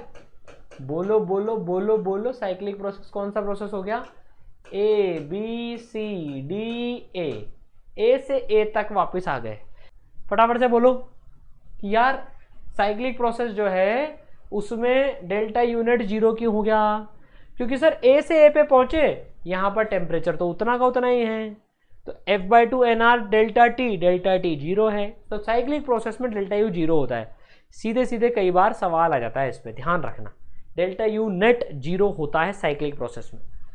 तो जो डेल्टा क्यू है वो W के बराबर होता है, जो हीट सप्लाइड है वो वर्क डन के बराबर होता है। और वर्क डन कैसे निकालते हैं साइक्लिक प्रोसेस में भाई साहब? पूरे साइक्लिक प्रोसेस का वर्क डन इस कर्व के अंडर का एरिया होता है, इस कर्व के अंडर का एरिया होता है, एरिया अंडर पीवी साइकिल। जो साइकिल होता है ना उसके अंडर का एरिया होता है। सर ये कैसे निकालते हैं हम? कैलकुलेट करो चलो। ये एक आपको एक रेक्टेंगल जैसा कुछ दिख रहा है, इसका एरिया कैलकुलेट करो। ये साइड कितनी? बोलो 3V0 माइनस V0, बोलो 2V0। ये साइड कितनी? बोलो ये side 2P0 minus P0, that is P0। ये समझ में आया सबको? 2P0 माइनस P0, और ये 3V0 minus V0, that is 2V0। तो एरिया कैसे निकालेंगे यार रेक्टेंगल का? दिस इंटू दिस कर लो भाई साहब। तो एरिया क्या हो जाएगा? एरिया इसका हो जाएगा 2V0 into P0, 2V0 into P0, that is 2P0 V0। ये वर्क डन आ गया, ये वर्क डन आ गया। अरे वर्क डन जीरो नहीं है साइक्लिक प्रोसेस में, वर्क डन जीरो नहीं हो रहा है इसमें। सोच के देखो क्यों नहीं हो रहा है, क्यों नहीं हो रहा है, क्यों नहीं हो रहा है? यार आप पूरा पढ़ाऊंगा ना तो बहुत टाइम लग जाएगा बच्चों, फिर आपका रिवीजन वाला वो खत्म हो जाएगा मामला, है ना? समझ में आई बात? ये बीसी में ज्यादा वर्क डन हो रहा है, डीए में कम वर्क डन हो रहा है। बीसी में देखो ज्यादा एरिया है, इसको ऐसे बताता हूँ, है ना? इसका वर्क डन पॉजिटिव है, ये मैंने मेन लेक्चर में बहुत आराम से समझाया है ये। और डीए में ये नेगेटिव एरिया नीले कलर का, तो पूरे लाल में से छोटा नीला घटाओगे, पूरे लाल में से छोटा नीला घटाओगे तो अंदर अंदर का लाल बच जाएगा ना। बोलो समझ में आई बात मेरे लाल? अंदर का लाल बच जाएगा ना सर? बिल्कुल अंदर का लाल बच जाएगा। तो इसको तो मिटाओ यहाँ से, तो अंदर अंदर का लाल बच जाएगा, इसलिए इसका एरिया होता है कर्व का। बोलो ठीक है, समझ गए? ठीक है, बहुत बढ़िया। तो यार ये जो होता है ये फटाफट से वर्क डन हो गया 2P0 V0 के बराबर। अभी पॉजिटिव होगा कि नेगेटिव होगा ये कंफ्यूजन हो जाता है कई बार बच्चों को। ये ऐसे देख लिया करो, बड़े वर्क के प्रोसेस की कई लोग रटा देते हैं। ऐसे क्लॉकवाइज चल रहा है, अगर प्रोसेस ऐसे क्लॉकवाइज चल रहा है तो वर्क डन पॉजिटिव होता है, और ऐसे चल रहा है तो नेगेटिव होता है। लेकिन ऐसे रटो मत, इसमें सीधे सीधे ऐसे दिमाग लगाओ। बीसी में जो वर्क डन हुआ, वॉल्यूम बढ़ी, वो ज्यादा पॉजिटिव हुआ। डीए में वॉल्यूम घटी, कम नेगेटिव हुआ। ज्यादा पॉजिटिव कम नेगेटिव, मतलब नेट पॉजिटिव। तो positive 2 P naught V naught हुआ, समझ गए, और इतने डेल्टा क्यू होएगा। ठीक है, चलो बहुत बढ़िया। अब एक चीज जो आती है, efficiency of cyclic process. Cyclic process की जो एफिशिएंसी होती है वो होती है net work done by gas upon total heat supplied to gas. अब सर ये दोनों तो बराबर है ना, तो 1 होनी चाहिए ना। आपने बोला सर देखो W डेल्टा क्यू क्या बराबर है, net work done by gas मतलब W अपॉन नीचे देखो total heat supplied to gas. ये जिसने नहीं पढ़ा हो ना उसको रिवाइज में मजा नहीं आएगा यहाँ पर, क्योंकि सर ये तो हमने पढ़ा ही नहीं आज तक जिंदगी में, तो यार पहले पढ़ के आना पड़ेगा पूरा इसको। समझ गए, देखो समझ गए, ये रिकॉल है, याद आया, टोटल हीट सप्लाइड है, आया सर आया, याद आया, सर ने भी पहले डांटा था, और जो इस तरह से पढ़े बच्चे वहां भी मैंने बताया था पूरा समझा के। जिन जिन प्रोसेस में हीट सप्लाई हो रही है सिर्फ वो काउंट करनी है कि हमने किस प्रोसेस में कितनी Q in, total heat supply कितनी करी, ये तो नेट क्यू है, हमें सिर्फ सप्लाई लेना है। इसका लॉजिक भी समझाया था कि ये ऐसा होता क्यों है, ये ऐसा होता क्यों है, आपको समझाता हूं। देखो ये समझना, देखो आपको जिनको समझ में नहीं आता ना वो समझना, ठीक है, ये चीज समझना।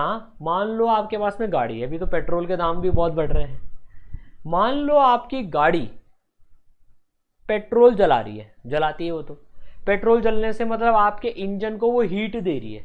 मान लो समझना, मान लो उसने 100 जूल की हीट दी, कितने की दी भाई साहब, इसमें आपको बात कर देता हूँ। चलो यहाँ पर हीट एफिशिएंसी का फॉर्मूला याद रखने की ट्रिक बताता हूँ, यहाँ पर आपको थोड़ा समझाने की कोशिश करता हूँ जिन बच्चों ने बिल्कुल भी नहीं पढ़ा है, कि भाई साहब इंजन है यहाँ पर, है ना, उसने पेट्रोल जलाया 100 जूल की एनर्जी दी।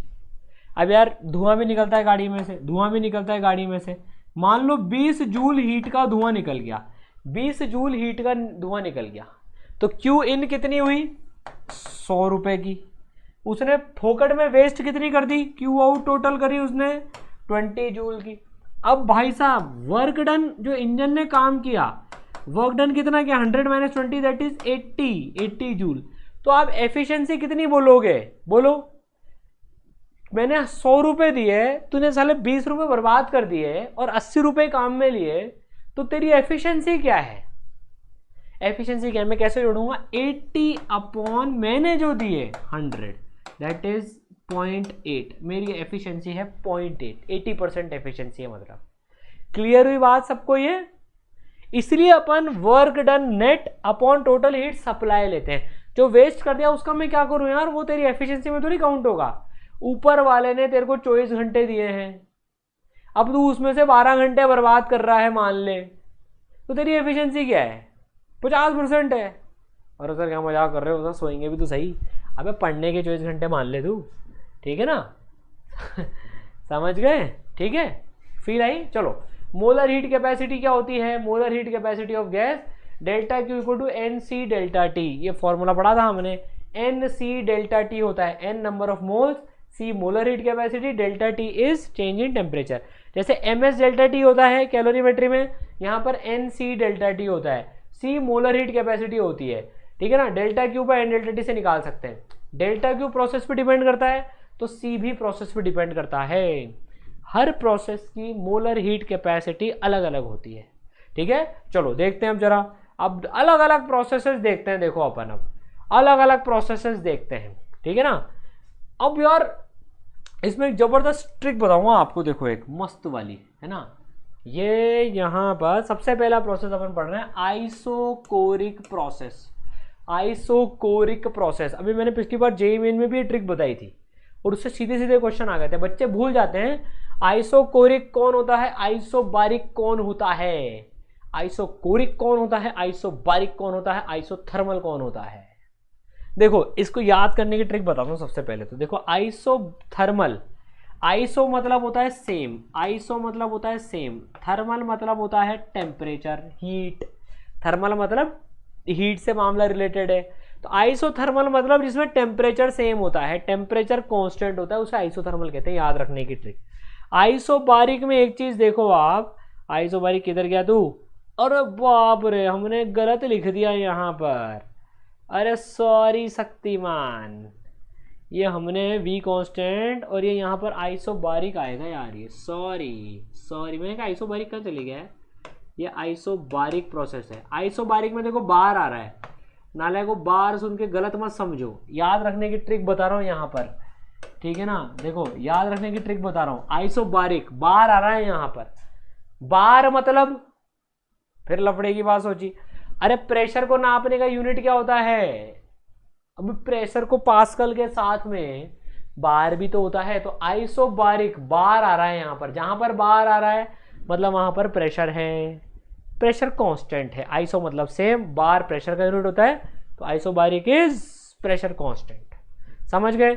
बचा कौन, आइसोकोरिक, बचा कौन, आइसोकोरिक। तो आइसोकोरिक में क्या होएगा, ना तो बार है ना थर्म है, तीन ही तो चीजें होती है, pressure volume temperature, pressure volume temperature, एक में प्रेशर कांस्टेंट एक में वॉल्यूम कांस्टेंट में टेम्परेचर कांस्टेंट, ना तो इसमें प्रेशर है ना टेम्परेचर है, तो कौन हुआ, वॉल्यूम कांस्टेंट। तो आइसोकोरिक प्रोसेस का मतलब होता है वॉल्यूम कांस्टेंट, ठीक है, वॉल्यूम कांस्टेंट, ठीक है। चलो ठीक है, चलो ठीक है ना। नाउ अब देखो यार, आइसोकोरिक समझ में आया ना ट्रिक, ये मजा आएगा, ठीक है। आइसोकोरिक जो प्रोसेस होता है उसमें वॉल्यूम कांस्टेंट होती है, याद रहेगा, वॉल्यूम कांस्टेंट होती है, वॉल्यूम कांस्टेंट है, इसका मतलब गैस ने वर्क डन जीरो करा है, मैंने बताया था। वॉल्यूम भी चेंज नहीं हो रही भाई साहब, वॉल्यूम चेंज हो रही है मतलब work done by gas zero है, मतलब work done by gas zero है, ठीक है। ग्राफ देख लो, प्रेशर वर्सेस वॉल्यूम का graph straight line, volume constant है, टेम्परेचर वर्सेस वॉल्यूम का ग्राफ स्ट्रेट लाइन कांस्टेंट है, प्रेशर वर्सेस टेम्परेचर का ग्राफ ऐसी लाइन, ऐसी लाइन। सर ये ऐसी लाइन कैसे आती है, ऐसी लाइन कैसे आती है, ये देख लो, PV is equal to nRT, लगाओ बिंदास, V को नीचे भेजो, है ना, NR/V, ये टर्म कांस्टेंट है क्योंकि वॉल्यूम कांस्टेंट है, तो प्रेशर वर्सेस टेम्परेचर का ग्राफ स्ट्रेट लाइन आ गया, प्रेशर वर्सेस टेम्परेचर का ग्राफ ऐसी स्ट्रेट लाइन आ गया जिसकी स्लोप जो है NR/V है। कई बार पूछ लेते हैं सर इसकी स्लोप कितनी है, NR/V, ठीक है। चलो बहुत बढ़िया। तो यार हर प्रोसेस में दो तीन चीजें पढ़ेंगे अपन, वो है क्या, वर्क डन कितना होता है उसके ग्राफ कितने होते हैं, ठीक है ना, और उसमें डेल्टा क्यू कितना होता है, डेल्टा क्यू कितना होता है उसमें। तो डेल्टा क्यू इसमें होता है NCV delta T, NCV delta T, NF/2R delta T, NF/2R delta T, revise करा रहा हूँ, डिराइव नहीं करा रहा हूँ, NF/2R डेल्टा टी। तो CV की वैल्यू होती है F/2R, very important. Molar heat capacity at constant volume, CV की वैल्यू होती है F/2R। नीट में सीधे सीधे क्वेश्चन आते हैं CPCV पे, बहुत इंपॉर्टेंट है, आपको विश्वास नहीं होता है, दिखाता हूं आपको, देखो अभी CPCV के सीधे सीधे सवाल मिलेंगे आपको इसमें। देखो ये CP और CV आया है ना, फिर ये CPCV वाला आ गया, अभी आगे आएगा। और ये देखो, ये मैंने ग्राफ बताया था ना, ग्राफ से वो स्लोप से डिटरमाइन कर सकते हो, ये 2013 में क्वेश्चन आया था, ये वो स्लोप डिटरमाइन करने वाला क्वेश्चन आया है, ये बिल्कुल एकदम, है ना। तो हर चीज़ काम आती है, देखो जो अपन पढ़ते हैं। अब एक CPCV गामा की वैल्यू आ गई, तो CV की वैल्यू पूछ रहा है, देखो ये 2013 में क्वेश्चन आया है, CV की वैल्यू पूछ रहा है भाई साहब अभी सीधे। सर CV की वैल्यू तो F/2R होती है ना, सर F/2R होती है, F को गामा के टर्म्स में लिख दिया।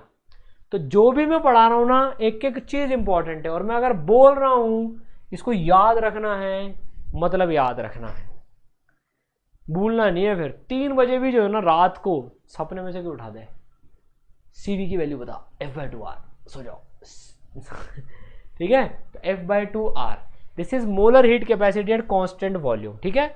चलो बहुत बढ़िया। अब बल्क मॉडुलस क्या होता है इसमें, बल्क मॉडुलस की डेफिनेशन -ΔP/ΔV/V, ये ज़्यादा जेई में आता है, नीट में कम आता है, पर याद होना चाहिए। फिर भी इसमें बल्क मॉडुलस डिफाइन नहीं होता, क्योंकि वॉल्यूम कांस्टेंट है, डेल्टा भी जीरो हो जाएगा, वॉल्यूम कांस्टेंट है, डेल्टा भी जीरो हो जाएगा, divide by zero not defined. तो बल्क मॉडुलस डिफाइन नहीं होता है आइसोकोरिक में। समझ गए? चलो बहुत बढ़िया।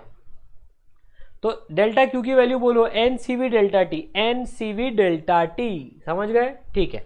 नाउ भाई साहब अब आइसोबारिक प्रोसेस, आइसोबारिक का मतलब बार आ रहा है, बार आ रहा है, bar is the trick, bar is the trick, मतलब प्रेशर कांस्टेंट, प्रेशर कांस्टेंट होता है।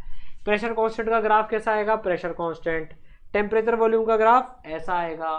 कैसे निकालोगे ये? P V is equal to N R T. इस पर क्वेश्चन आया 2013 में, है ना? तो अब वॉल्यूम वर्सेस टेम्परेचर का ग्राफ बनाना है भाई साहब, वॉल्यूम वर्सेस टेम्परेचर का ग्राफ बनाना है, तो वॉल्यूम टेम्परेचर वर्सेस वॉल्यूम का ग्राफ बनाना है ये। तो एक काम करो ना, एन आर को नीचे भेज दो, एन आर को नीचे भेज दो इधर, तो ये पी बाय एन आर हो गया, ये पी बाय एन आर हो गया। तो temperature equal to something into V, काम खत्म, स्ट्रेट लाइन आएगी, ये इसकी स्लोप है। ठीक है? अगर दो होते ग्राफ, एक ऐसा होता, मान लो एक P1 टेम्परेचर पे, एक P2 टेम्परेचर पे, तो P1 ज़्यादा होता P2 से। ठीक है? चलो ये तो याद रहेगा, प्रेशर कांस्टेंट होता है। ऑसम। ठीक है? नाउ अब जो मुद्दे की बात है, अब जो मुद्दे की बात है यहाँ पर नालायकों, ठीक है? ठीक है, चलो ये याद, अच्छा ये work done by gas N R delta T होता है यहाँ पर। सर ये कैसे होएगा? वर्क डन बाय गैस कितना होता है? N R delta T. Derive करके बताऊं क्या? याद रहेगा? चलो डिराइव कर लेते हैं। वर्क डन बाय गैस कितना होता है? वर्क डन बाय गैस कितना होता है भाई साहब? वर्क डन बाय गैस कितना होता है? Work done by gas derive करके बताता हूँ एक आपको, P integration P D V, P बाहर आ जाएगा, डीवी का integration P delta V, P delta V होता है pressure into delta V, that is pressure, ये हो जाएगा pressure into V final minus V initial. कभी भी डाउट हो तो इसको ऐसे कर लेना, pressure into V final minus V initial, इसको ऐसे भी लिख सकते हो आप। ठीक है? इसको मैं लिख सकता हूँ फिर P V final minus P V initial, इसको मैं लिख सकता हूँ N R T final minus T initial, इसको मैं लिख सकता हूँ यार N R T final minus N R T initial, that is N R delta T लिख सकता हूँ इसको मैं। समझ लो, तो ऐसे डेरिवेशन होता है इसका, राइट? ठीक है? तो डेरिवेशन मिटा रहा हूँ अभी यार, रिवीजन है, मैं फिर बोल रहा हूँ। देखो अगर आप सोचोगे कि अभी पढ़ के पूरा एकदम हो जाएगा मामला, तो उसमें लफड़ा होएगा। एक चीज समझना, ये थर्मोडायनामिक्स पूरा बड़ा चैप्टर है, ये थर्मोडायनामिक्स पूरा बड़ा चैप्टर है। हम रिवीजन कर रहे हैं, आपको पूरा पढ़ना है तो आप ऐप डाउनलोड करके पूरा पढ़ लेना, लेकिन this is for guys who want to do fast revision. ठीक है? चलो, तो P delta V N R delta T. अब डेल्टा क्यू क्या होती है इसमें? N F by two R plus R delta T, N F by two R plus R into delta T, that is N C P delta T, N C P delta T. CP की value क्या होती है? This is again very important. CP molar heat capacity at constant pressure, F by two R plus R, F by two R plus R, F by two R plus R, CV plus R होती है, CV plus R, वो next equation में आ जाएगा। पर याद रखना F by two R plus R, F by two R plus R. ठीक है?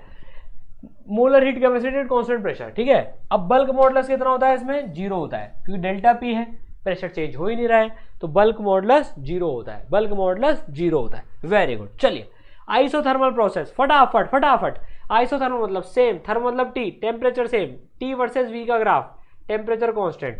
ये इंपॉर्टेंट कर्व है भाई साहब। प्रेशर वर्सेस वॉल्यूम का ग्राफ रेक्टेंगुलर हाइपरबोला होता है, प्रेशर वर्सेस वॉल्यूम का ग्राफ ऐसे कर्व होता है। क्यों भाई? क्योंकि PV is equal to NRT होता है, एनआरटी कांस्टेंट है, क्योंकि टी कांस्टेंट है, तो P proportional to 1/v rectangular hyperbola graph होता है। Temperature constant P1 V1 equal to P2 V2। जब भी आइसोथर्मल आ जाए मेजर केस में P1 V1 equal to P2 V2 लगता है, P1 V1 equal to P2 V2 चिपका देना, क्वेश्चन सॉल्व हो जाएगा। 50% चांस तो है, मतलब मोस्टली क्वेश्चन टेम्परेचर कांस्टेंट में इस पे आते हैं। ठीक है? वर्क डन बाय गैस कितना होता है? NRT ln V final minus V initial, NRT ln V final upon V initial, NRT ln, इसमें ln आता है, ये कोचिंग इंस्टीट्यूट की बात नहीं हो रही है। एनआरटी ln, ये log वाला, log to the base e वाला ln है, V final upon V initial, V final upon V initial. V final upon V initial. बच्चों का डाउट होता है यहाँ पर एक ट्रिक कि sir V initial upon V final की V final V initial, V final upon V initial. V final ज़्यादा होगी वी इनिशियल से तो ये 1 से बड़ा नंबर होगा, पॉजिटिव आएगा। चेक कर लिया करो ऐसे, वी फाइनल ज़्यादा होगी वी इनिशियल से तो ये 1 से बड़ा नंबर आएगा, ln के अंदर पॉजिटिव होगा। फिर ये टेम्परेचर कांस्टेंट है तो डेल्टा टी 0 होता है, ठीक है। तो सी डिफाइन नहीं होती है, सी डिफाइन नहीं होती है, सी डिफाइन नहीं होती है, सी डिफाइन नहीं होती है, ठीक है। Then two isothermal curves for a particular gas do not intersect. दो आइसोथर्मल कर्व इंटरसेक्ट नहीं करते हैं। कभी भी आपके पास में आप पीवी कर्व बनाओगे ऐसा नहीं आएगा, इंटरसेक्ट नहीं कर सकते हैं। प्रेशर वर्सेस वॉल्यूम में इंटरसेक्ट नहीं कर सकते, सेम वॉल्यूम के लिए दे डू नॉट इंटरसेक्ट, ठीक है। चलिए बहुत बढ़िया, तीनों प्रोसेस कंप्लीट हो गए। अब सबसे important part CP CV, CP minus CV equal to R, CP minus CV equal to R. ये मोलर हीट कैपेसिटीज हैं, ये मोलर हीट कैपेसिटीज हैं। पर मोल कितनी हीट रिक्वायर्ड है ये वो हैं। नीट एक बार धोखा दे चुकी है, देखो नीट धोखेबाज होती जा रही है आजकल बहुत, सही बोल रहे ना। देखो नीट ने धोखा दे दिया था एक बार ही दिया है दो सर, एक बार का तो धोखा हम झेल लेते हैं। दो AIPMT ने 2010 में दिया था, CPCV they the specific heat, लेकिन यहाँ लिख दिया पर यूनिट मास, यहाँ लिख दिया पर यूनिट मास, लफड़ा कर दिया इन्होंने, पर यूनिट मास लिख दिया यहाँ पर, और ये पर यूनिट मोल है, ये पर मोल है। तो बच्चों ने सपाक से CP minus CV equal to R मार दिया यहाँ पर। अरे भाई साहब यहाँ CP minus CV equal to R में पहले CP और CV पर मोल तो करो, फिर आर का डिफरेंस आएगा, ये ध्यान रखना। घुमाते हैं इसमें, ठीक है, ठीक है। चलो बहुत बढ़िया। Now CP minus CV equal to R, और सब एक और equation CP by CV equal to gamma होता है, CP by CV equal to gamma होता है, CP by CV equal to gamma होता है, गामा गामा एडियाबेटिक कांस्टेंट कहते हैं इसको, एडियाबेटिक कांस्टेंट। अब इन पे सीधे सीधे सवाल आ जाते हैं, जैसे CV की वैल्यू आ गई थी सीधे सीधे, इसलिए मैंने डिराइव नहीं करवा रहा हूँ। F को अपॉन 2 अपॉन गामा माइनस 1 लिख सकते हैं, F is equal to 2 upon gamma minus 1, CV is equal to R upon gamma minus 1, CP equal to R gamma upon gamma minus 1। Sir इतनी सारी चीज़ कैसे याद करेंगे, रिवीजन करा रहा हूँ, इसका तरीका ही बताता हूँ चलो याद करने का। देखो CP बाई CV गामा के बराबर होता है, CP बाई CV गामा के बराबर होता है, तो CP is equal to gamma into CV, gamma से मल्टीप्लाई कर दो। तो देखो CV को गामा से मल्टीप्लाई कर दिया, CP आ गया, CV को गामा से मल्टीप्लाई कर दिया, CV आ गया। ये तो याद रहेगा। इसको और इसको याद रख लो, बस इसको याद मत रखो, ये अपने आप डिराइव कर लेना, इसको डिराइव कर लेना, ठीक है ना। CV और F को याद रख लो, दो तो मैंने सही करवाई दिए, दो तो करवाई दिए। F is equal to 2 upon gamma minus 1 निकाल सकते हो यहाँ से, कभी भूल जाओ तो CP की वैल्यू लिख दो यार, F by 2R plus R upon CV की वैल्यू कितनी होती है, F by 2R is equal to gamma. अब यार ये R से R काटापिटी मचा दो, R R R ये 1 आ जाएगा। गामा के लिए सॉल्व कर लो, ऐसे ऐसे करना पड़ेगा इसमें, तो F की वैल्यू आ जाएगी। डेरिवेशन नहीं करा रहा हूँ, रिवाइज करा रहा हूँ। 2 अपॉन गामा माइनस 1 और CV की वैल्यू F बाई 2R कर लेना, F बाई 2R। देखो F बाई 2 को नीचे ले आओ, एक भी याद रख सकते हो, देखो एक भी याद रख सकते हो, ये F is equal to 2 upon gamma minus 1, तो CV अपने आप हो जाएगा और ये CP तो अपने आप हो जाएगा, ठीक है। CP CV और गामा की वैल्यू गिवन है, CP CV और गामा। अब अलग अलग गैसेस के लिए गामा पूछ लिया जाता है, अलग अलग गैसेस के लिए गामा पूछ लिया जाता है। Atomicity of gas F, mono atomic के लिए बोलो F कितना, मोनो एटॉमिक के लिए बोलो F कितना, मोनो मतलब डिग्री ऑफ फ्रीडम, सिर्फ ट्रांसलेशन वाला है 3, याद है सर, चेक कर रहा हूँ याद है कि नहीं, अभी दिख रहा था अभी तो यार। डायटोमिक के लिए बोलो सर 5 होती है, याद रखने के लिए बोला था ना। देखो यार एंड मोमेंट पे बार बार कैसे डिराइव करोगे सर।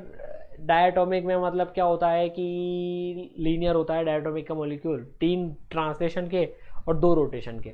नीट में यार चक्कर यही है, आपको 45 क्वेश्चन करने हैं 1.25 घंटे के अंदर में, चक्कर बस वही है। तो आप क्या अफोर्ड नहीं कर सकते यार, मतलब इतने हर चीज़ का डेरिवेशन करना।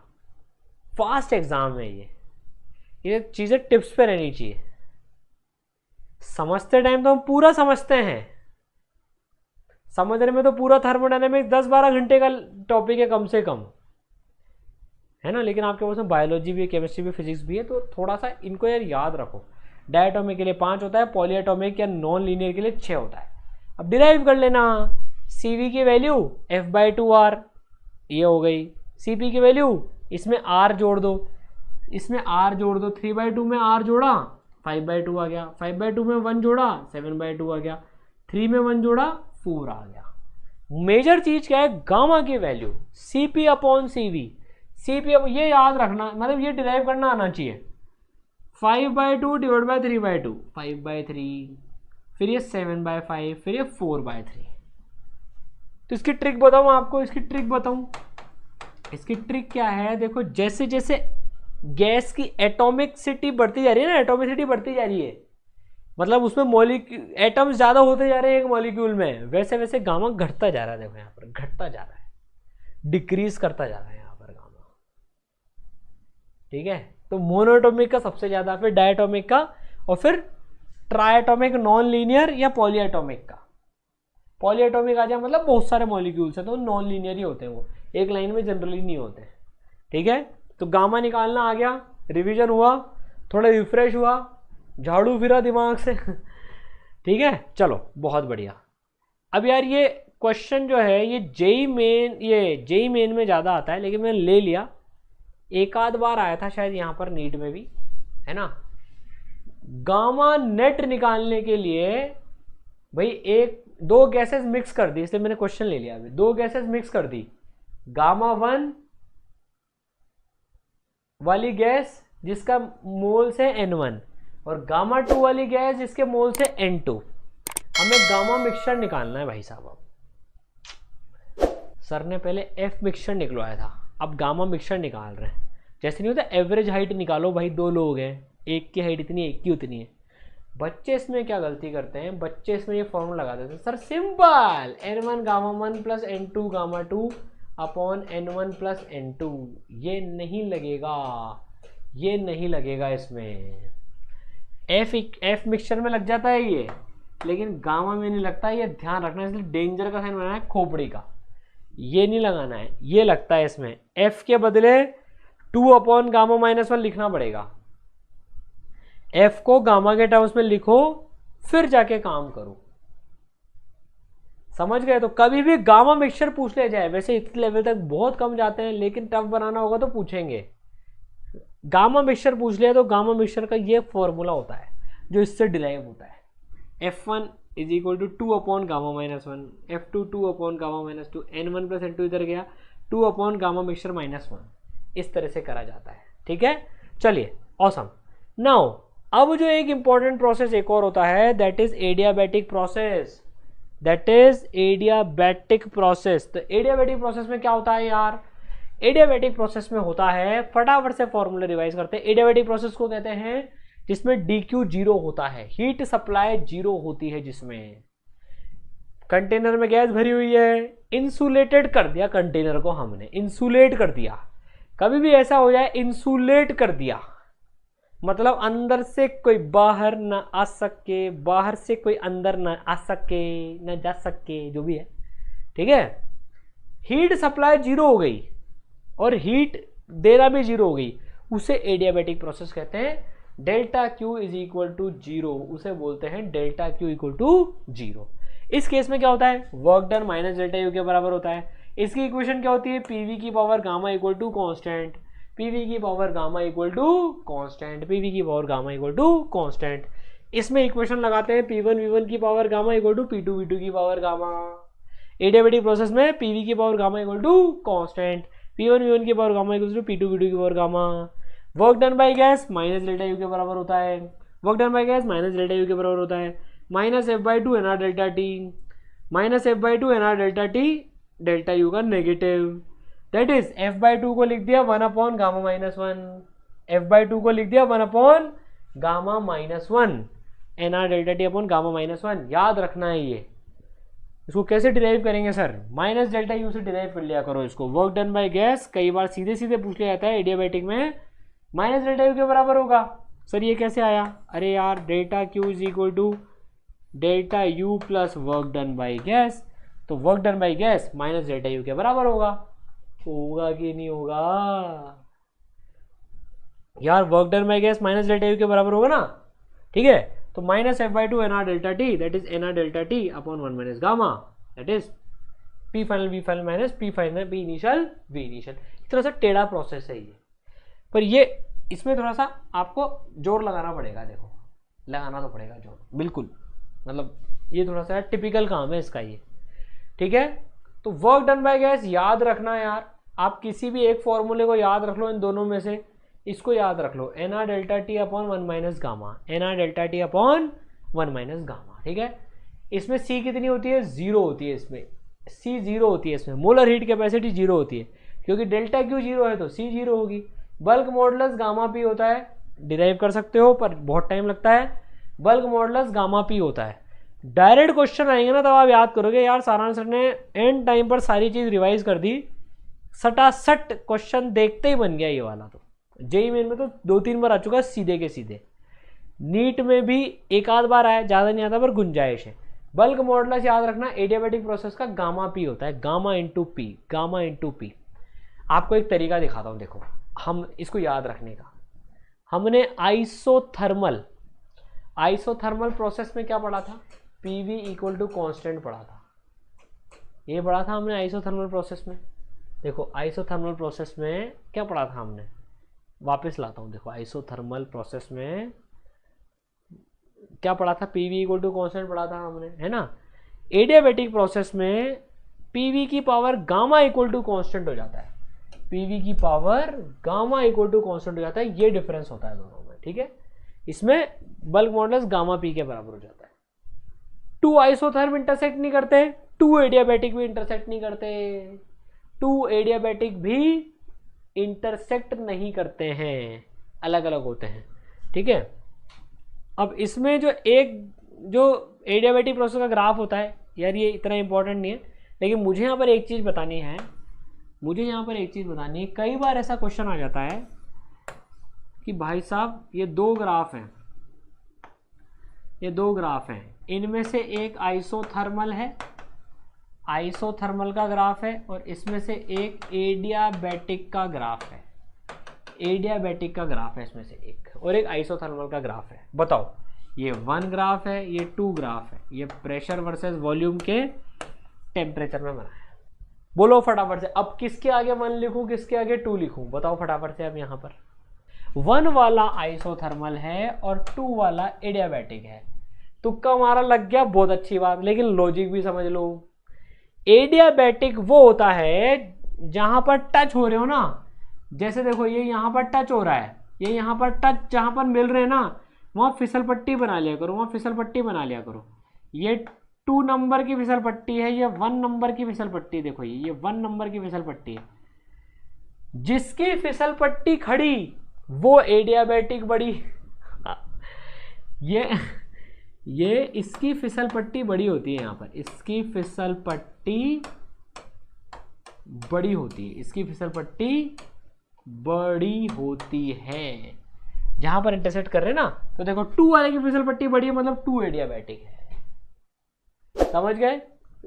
याद रहेगा, ठीक है। इसका पूरा लॉजिक होता है बाकायदा, पर अभी रिवीजन कर रहे हैं, ठीक है। चलिए, एडियाबैटिक के ग्राफ कई बार आ जाते हैं यार, ये मेरे को बिल्कुल अच्छे नहीं लगते ये, क्योंकि गणित आ जाती है इसमें, और गणित आ जाती है तो डॉक्टर भाई साहब तो गणित के नाम से दूर भागते हैं।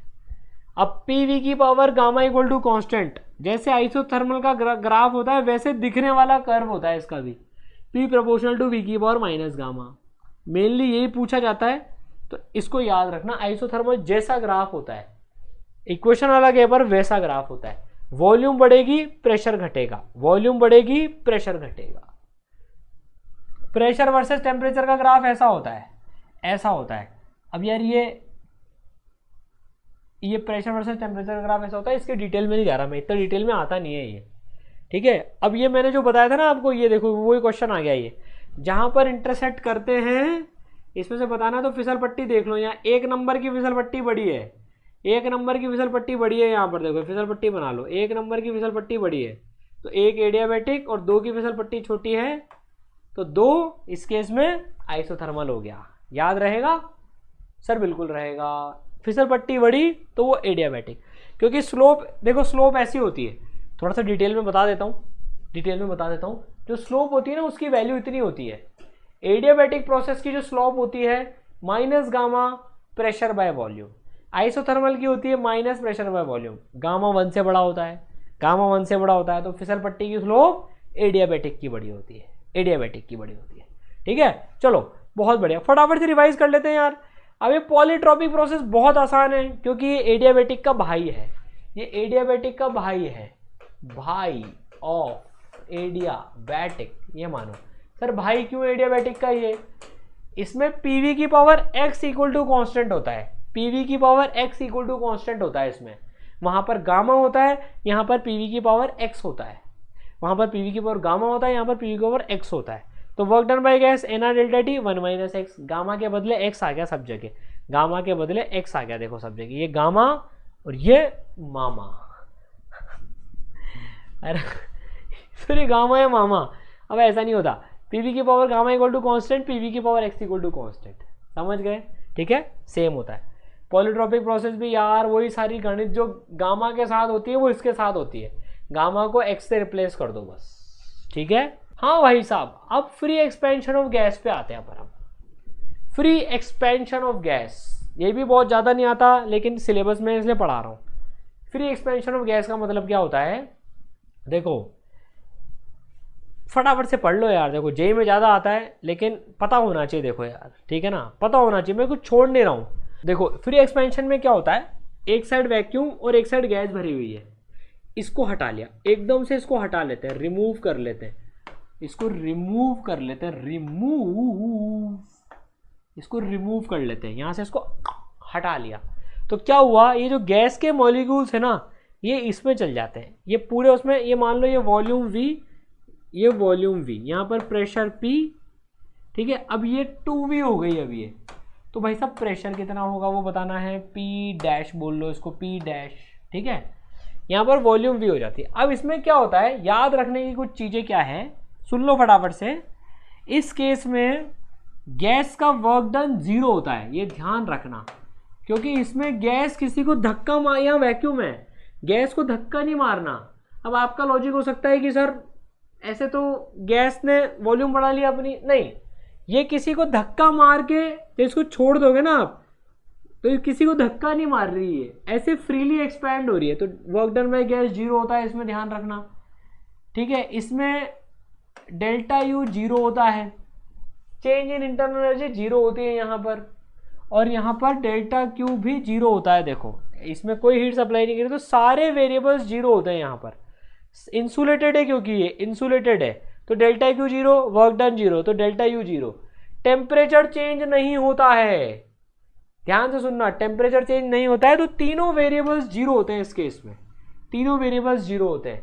टेम्परेचर चेंज नहीं होता है तो PV इक्वल टू nRT, तो फाइनल प्रेशर आधा हो गया, वॉल्यूम डबल होने पर फाइनल प्रेशर आधा हो गया, टेम्परेचर सेम रहा, वॉल्यूम डबल हो गया, प्रेशर आधा हो गया, ठीक है। ये होता है फ्री एक्सपेंशन में। चलो अब जो सबसे ज्यादा जो क्वेश्चन आते हैं ना, अभी सबका बाप आया अभी यहाँ पर, हाँ, सबसे ज्यादा क्वेश्चन ऑलमोस्ट कार्नोट साइकिल से आते हैं। देखो इस पे अपन टाइम स्पेंड करेंगे, मेरे को आपको यही ज़्यादा टाइम स्पेंड करना था यहाँ पर, इसलिए थोड़ा सा तेज में लेके आया, मेरे को पता है यार, क्योंकि यार टाइम कम से कम में आपका मैक्सिमम रिवीजन हो जाए, ठीक है, ये इच्छा है अपनी, पहले इसको निहार लो, देख लो, ठीक है।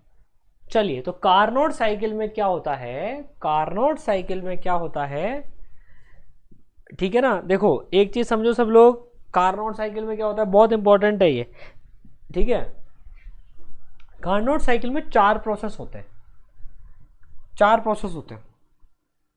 आइसोथर्मल, एडियाबैटिक, साइक्लिक प्रोसेस होता है, ये साइक्लिक प्रोसेस होता है, ठीक है ना। इसकी जो एफिशिएंसी होती है, देखो अब मैं इसको आइसोथर्मल लेके गया, एडियाबैटिक लेके गया, आइसोथर्मल लेके गया, एडियाबैटिक लेके गया, एडियाबैटिक की स्लोप ज़्यादा होती है, आइसोथर्मल की स्लोप कम होती है, हर जगह देख लो, एडियाबैटिक की स्लोप ज़्यादा होती है, आइसोथर्मल की स्लोप कम होती है, एडियाबैटिक की स्लोप ज़्यादा होती है, आइसोथर्मल की स्लोप कम होती है, समझ में आया। इसकी जो एफिशिएंसी होती है कार्नोट साइकिल की, जनरली एफिशिएंसी कैसे डिफाइन होती है, net work done upon Q in, net work done upon Q in, net work done upon heat supplied, है ना। तो भाई कार्नोट साइकिल में क्या होता है, एडियाबैटिक प्रोसेस में तो हीट सप्लाई होती ही नहीं है भाई, यहां से हम इसको हीट इन करते हैं, यहां से इसको हीट सप्लाई करते हैं इस प्रोसेस में, और ये यहां से हीट आउट कर देता है, यहां से हीट आउट कर देता है, इस प्रोसेस में हीट आउट कर देता है, ठीक है। कार्नोट साइकिल इटसेल्फ एक बहुत बड़ा लेक्चर होता है, देखो कार्नोट साइकिल इटसेल्फ एक बहुत बड़ा लेक्चर होता है खुद भी, heat out heat in, heat in heat out, ठीक है। साइक्लिक प्रोसेस पता है हमको, डेल्टा क्यू वर्क डन के बराबर होता है, इन यहां पर होती है, आउट यहां से होती है, तो efficiency net work done upon Q in, इसका डेरिवेशन यहां तक पहुंचने का बहुत लंबा होता है, इसको तो आपको याद रखना है। दिस इज एफिशिएंसी को ईटा से डिनोट कर रहे हैं, मैं EFF लिख रहा हूं, this is very very important formula, trick बताऊंगा याद रखने की। तो आइसोथर्मल हाई टेम्परेचर पे हो रहा है, एक आइसोथर्मल लो टेम्परेचर पे हो रहा है, नीचे वाला लो टेम्परेचर पे, ऊपर वाला हाई टेम्परेचर पे। जो एफिशिएंसी होती है साइक्लिक प्रोसेस की, that is 1 minus T low by T high, Carnot cycle की 1 minus T low by T high, 1 minus T low by T high. अब इसको याद कैसे रखें, बच्चों को याद नहीं रहता, इसकी ट्रिक बताता हूं। अच्छा, टी हाई और टी लो केल्विन में है, टी हाई और टी लो केल्विन में है, ध्यान रखना। ट्रिक सुनो क्या है, देखो एफिशिएंसी लेस देन 1 होती है, efficiency second law of thermodynamics के हिसाब से हमेशा 1 से कम होती है, तो मुझे 1 माइनस लिखना है कि 1 प्लस लिखना है, बोलो 1 माइनस आएगा कि 1 प्लस आएगा, सर 1 माइनस आएगा, 1 माइनस आएगा, ठीक है। अच्छा, एफिशिएंसी 0 से या ग्रेटर देन इक्वल टू 0 भी ले सकते हो आप, या 0 से बड़ी ले लो, इक्वल टू का साइन हटा दो, ज़्यादा इसमें नहीं पढ़ते हैं, रिवाइज करना है हमें, ठीक है ना।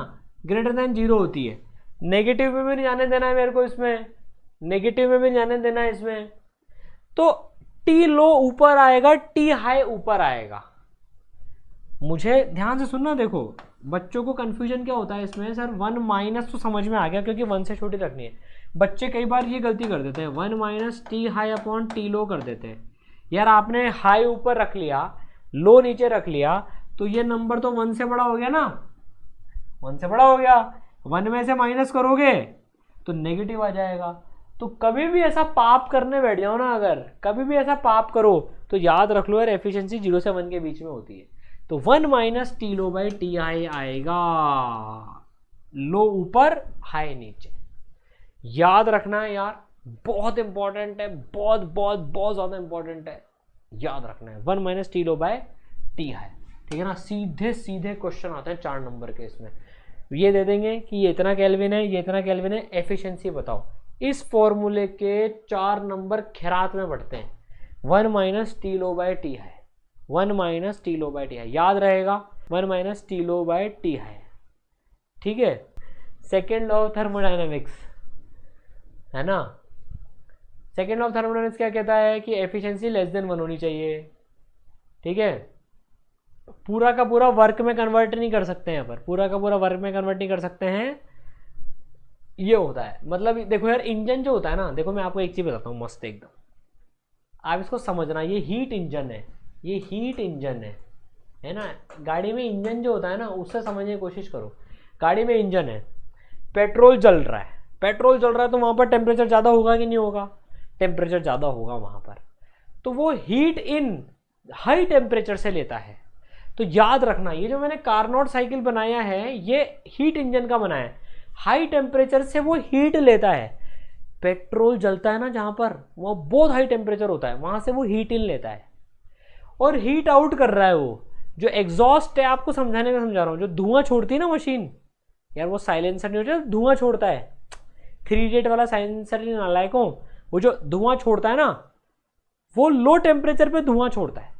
यार एटमॉस्फेयर है, एटमॉस्फेयर का टेम्परेचर तो कितना कम होता है, वो वहां पर धुआं छोड़ रहा है। तो लो टेम्परेचर पे हीट आउट होती है, हाई टेम्परेचर पे हीट इन होती है। हीट इंजन का समझ में आया। और इंजन हमें कुछ वर्क डन करके देता है, इंजन हमें कुछ वर्क डन करके देता है।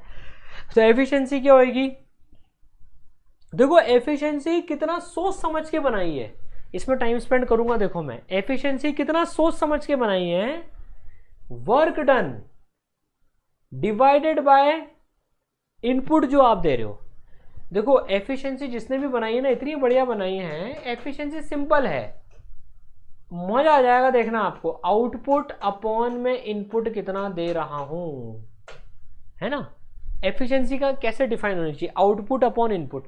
यहां पर आपको आउटपुट क्या मिल रहा है, एक बार बताओ। हीट इंजन जो है वहां पर आपको आउटपुट क्या मिल रहा है, गाड़ी का जो इंजन है उसमें आउटपुट क्या है, गाड़ी कितना चली, कितना वर्क डन कर पाई गाड़ी, वो आउटपुट हो गया। और इनपुट आपने क्या सप्लाई किया, आपने पेट्रोल जलाया, तो हीट इन। इसलिए इस केस में जो एफिशिएंसी होती है वो net work done upon heat in होती है। लॉजिक समझ में आया। आउटपुट अपॉन इनपुट मैं आपको ऐसा पढ़ा दूंगा, ये आप कभी भूलोगे नहीं। रेफ्रिजरेटर आने वाला है आगे, उसमें भी रटने की जरूरत नहीं है, सब कुछ लॉजिकल है। देखो एफिशिएंसी आउटपुट अपॉन इनपुट होती है net work done upon Q in, net work done upon Q in. ठीक है, समझ गए। और इसकी वैल्यू कार्नोट साइकिल में 1 minus T low by T है आ जाती है, राइट। चलिए बहुत बढ़िया। नाउ अब यार जरा एक चीज देखते हैं। अब यार ये आया हमारा रेफ्रिजरेटर। रेफ्रिजरेटर में क्या होता है, अब ध्यान सुनना। देखो रेफ्रिजरेटर के 3 बार सवाल आ गए, थोड़ा सा ध्यान से सुनना। बहुत गॉड इंपॉर्टेंट भी नहीं लेकिन इंपॉर्टेंट है। फ्रिज होता है ना, फ्रिज, घर में फ्रिज देखा है किसी ने, सर सबने देखा है। अब मजे की बात सुनना। देखो फ्रिज क्या करता है ये समझाते हैं, मेरा one of the favourite topic है। फ्रिज क्या करता है, रेफ्रिजरेटर क्या करता है। आपने फ्रिज के अंदर में एप्पल रख दिया है ना, एप्पल रख दिया आपने अंदर। एक आईफोन की बात नहीं कर रहा हूँ, एप्पल की बात कर रहा हूँ बेशर्मो, है ना। और यहाँ पर वो पीछे आप देखोगे यहाँ कॉइल्स होती है फ्रिज के, जिसमें से गर्मी निकलती है। फ्रिज क्या करता है, अंदर की चीज को ठंडा करता है और कूल। अंदर टेम्परेचर कम की बाहर, इसको मत देखो, देखो अभी मजा आएगा आपको रेफ्रिजरेटर समझने में, रटने की जरूरत नहीं पड़ेगी। अंदर टेम्परेचर कम की ज्यादा, सर अंदर तो टी लो और बाहर टी हाई, इसलिए सर आजकल गर्मी में हम फ्रिज में बैठते हैं एकदम। अबे अंदर टेम्परेचर टी लो और बाहर टेम्परेचर टी हाई। अब फ्रिज का काम क्या है, फ्रिज का काम क्या है समझना। फ्रिज का काम क्या है, लो टेम्परेचर से उसको हीट खींचनी है और हाई टेम्परेचर पे उसको हीट बाहर फेंकनी है। फ्रिज का काम समझना। देखो फ्रिज का काम क्या होता है, बाहर गर्मी हो रही है भाई साहब, पसीने टपक रहे हैं और फिर भी मेरे से पड़वा भी नालायक को, ठीक है ना, बाहर गर्मी हो रही है एकदम भयंकर गर्मी। वो फ्रिज भावड़े का काम क्या है, गर्मी में और गर्मी फेंकना और अंदर जो थोड़ी ठंडी चीज है उसको और ठंडा करना। तो फ्रिज का काम देखो, वो लो टेम्परेचर पे हीट लेता है और हाई टेम्परेचर पे हीट फेंकता है, क्यू आउट करता है। फ्रिज को हम सप्लाई क्या करते हैं, सोचा है क्या तुमने, क्या कभी सोचा है फ्रिज को आप सप्लाई क्या करते हो, बताओ। फ्रिज को आप सप्लाई क्या करते हो, फ्रिज को क्या खिलाते हो आप, सर बचा हुआ खाना। अरे नालायक हो, फ्रिज को अपन इलेक्ट्रिसिटी खिलाते हैं, फ्रिज को अपन इलेक्ट्रिसिटी खिलाते हैं, ठीक है। फ्रिज को इलेक्ट्रिसिटी खिलाते हैं तो उस पर वर्क अपन करते हैं, वर्क अपन करते हैं। तो देखो फ्रिज का साइकिल उलट गया, फ्रिज लो टेम्परेचर से ले रहा है हाई को दे रहा है और उस पर हमें वर्क करना पड़ रहा है। हीट इंजन का साइकिल देखो, सारे एरो उल्टे हो गए। ये हीट इंजन में लो टेम्परेचर पे हीट छोड़ रहे हैं, हाई से ले रहे हैं और हमें वर्क मिल रहा है। सारे एरो उल्टे हो गए, देखो सारे एरो उल्टे हो गए, देखना रेफ्रिजरेटर में सारे एरो उल्टे हो गए। इसलिए इसमें रिवर्स कार्नोट रखता है, रिवर्स कार्नोट। कार्नोट जो होता है ना, कार्नोट साइकिल जो आप बनाते हो, इसमें सारे एरो पलट जाते हैं, इसमें सारे एरो पलट जाते हैं, उल्टे एरो लगते हैं इसमें, है ना। जो हीट इंजन में उसके उल्टे एरो लगते हैं। समझ में आई बात। फ्रिज का काम गाड़ी के इंजन से एकदम उल्टा होता है। अब आप समझना, अब देखो आप रटना मत, मैंने एफिशिएंसी छुपा ली, मैंने एफिशिएंसी छुपा ली। अब आप बताओ फ्रिज का इनपुट क्या है इन तीनों क्वांटिटी में से, फ्रिज को आप इनपुट क्या दे रहे हो। फिजिक्स का दीवाना बन जाओगे देखो, अगर ऐसे पढ़ोगे ना मजा आ जाएगा। W इनपुट है तो ये भाई साहब हो गए हमारे इनपुट, ये भाई साहब हो गए हमारे इनपुट। फ्रिज से आप क्या चाहते थे, फ्रिज से आप क्या चाहते थे, फ्रिज ने आपको इनमें से क्या आउटपुट दिया, फ्रिज से आप क्या चाहते थे भाई साहब, कि वो बाहर के एनवायरनमेंट को और गर्म करे, ये चाहते थे क्या फ्रिज से, फ्रिज का आउटपुट बोलो। तो ये मेरा आउटपुट है, ये क्या है, आउटपुट है। तो फ्रिज की जो एफिशिएंसी होती है देखो कैसे डिफाइंड है, Q in by W, Q in by W, that is output upon input, output upon input। इसे अंग्रेजी में कोफिशिएंट ऑफ परफॉर्मेंस कहते हैं, कोफिशिएंट ऑफ परफॉर्मेंस कहते हैं। समझ में आई बात अभी? अरे क्यू आउट फ्रिज का आउटपुट नहीं है यार, फ्रिज अंदर कुछ ठंडा नहीं कर रहा और बाहर गर्मी पे गर्मी छोड़ता जा रहा है, तो कोई एफिशिएंट फ्रिज हुआ क्या वो? फ्रिज की एफिशिएंसी कब ज़्यादा होगी, उसका आउटपुट क्या है। फ्रिज आप क्यों खरीद के ला रहे हो, इसके लिए खरीद के ला रहे हो आप फ्रिज क्यू इन के लिए, और आपको उसको क्या सप्लाई करनी पड़ रही है, ये सप्लाई करनी पड़ रही है। तो आउटपुट अपॉन इनपुट, याद हुआ? बस अब ये कैलकुलेट कर लो यार, इसमें तो W plus Q in Q out के बराबर है, बस तो यहाँ पर वैल्यू रख दो, ये सिंपल है। अभी T low upon T high minus T low, ये इसका एफिशिएंसी आ जाती है, कोएफिशिएंट ऑफ परफॉर्मेंस आ जाता है T low upon T high minus T low. समझ गए? याद रहेगा? बोलो मजा आ गया सर, ये तो मजा आ गया। ठीक है चलो ऑसम। अब लास्ट पार्ट है थर्मोडायनेमिक्स का, एंट्रोपी। ये नहीं आया है नीट में, जस्ट 2 मिनट देख लो और भूल जाओ इसको, आ जाए तो लिख लेना। केमिस्ट्री में पढ़ाते हैं dQ/T integration dQ/T change in entropy होता है, change in entropy integration dQ/T होता है, टेम्परेचर केल्विन में होता है। एडियाबेटिक प्रोसेस के लिए डेल्टा एस जीरो होता है, चेंज इन एंट्रोपी एडियाबेटिक के लिए जीरो होता है क्योंकि डेल्टा क्यू जीरो होता है। ठीक है बस हो गया, राम राम, इतना बहुत है यहाँ पर। अरे ऑसम, मचाया, सब्सक्राइब वाली स्लाइड आ गई, मचाया हमने, बिल्कुल भयंकर वाला मचाया, क्या बात है। ठीक है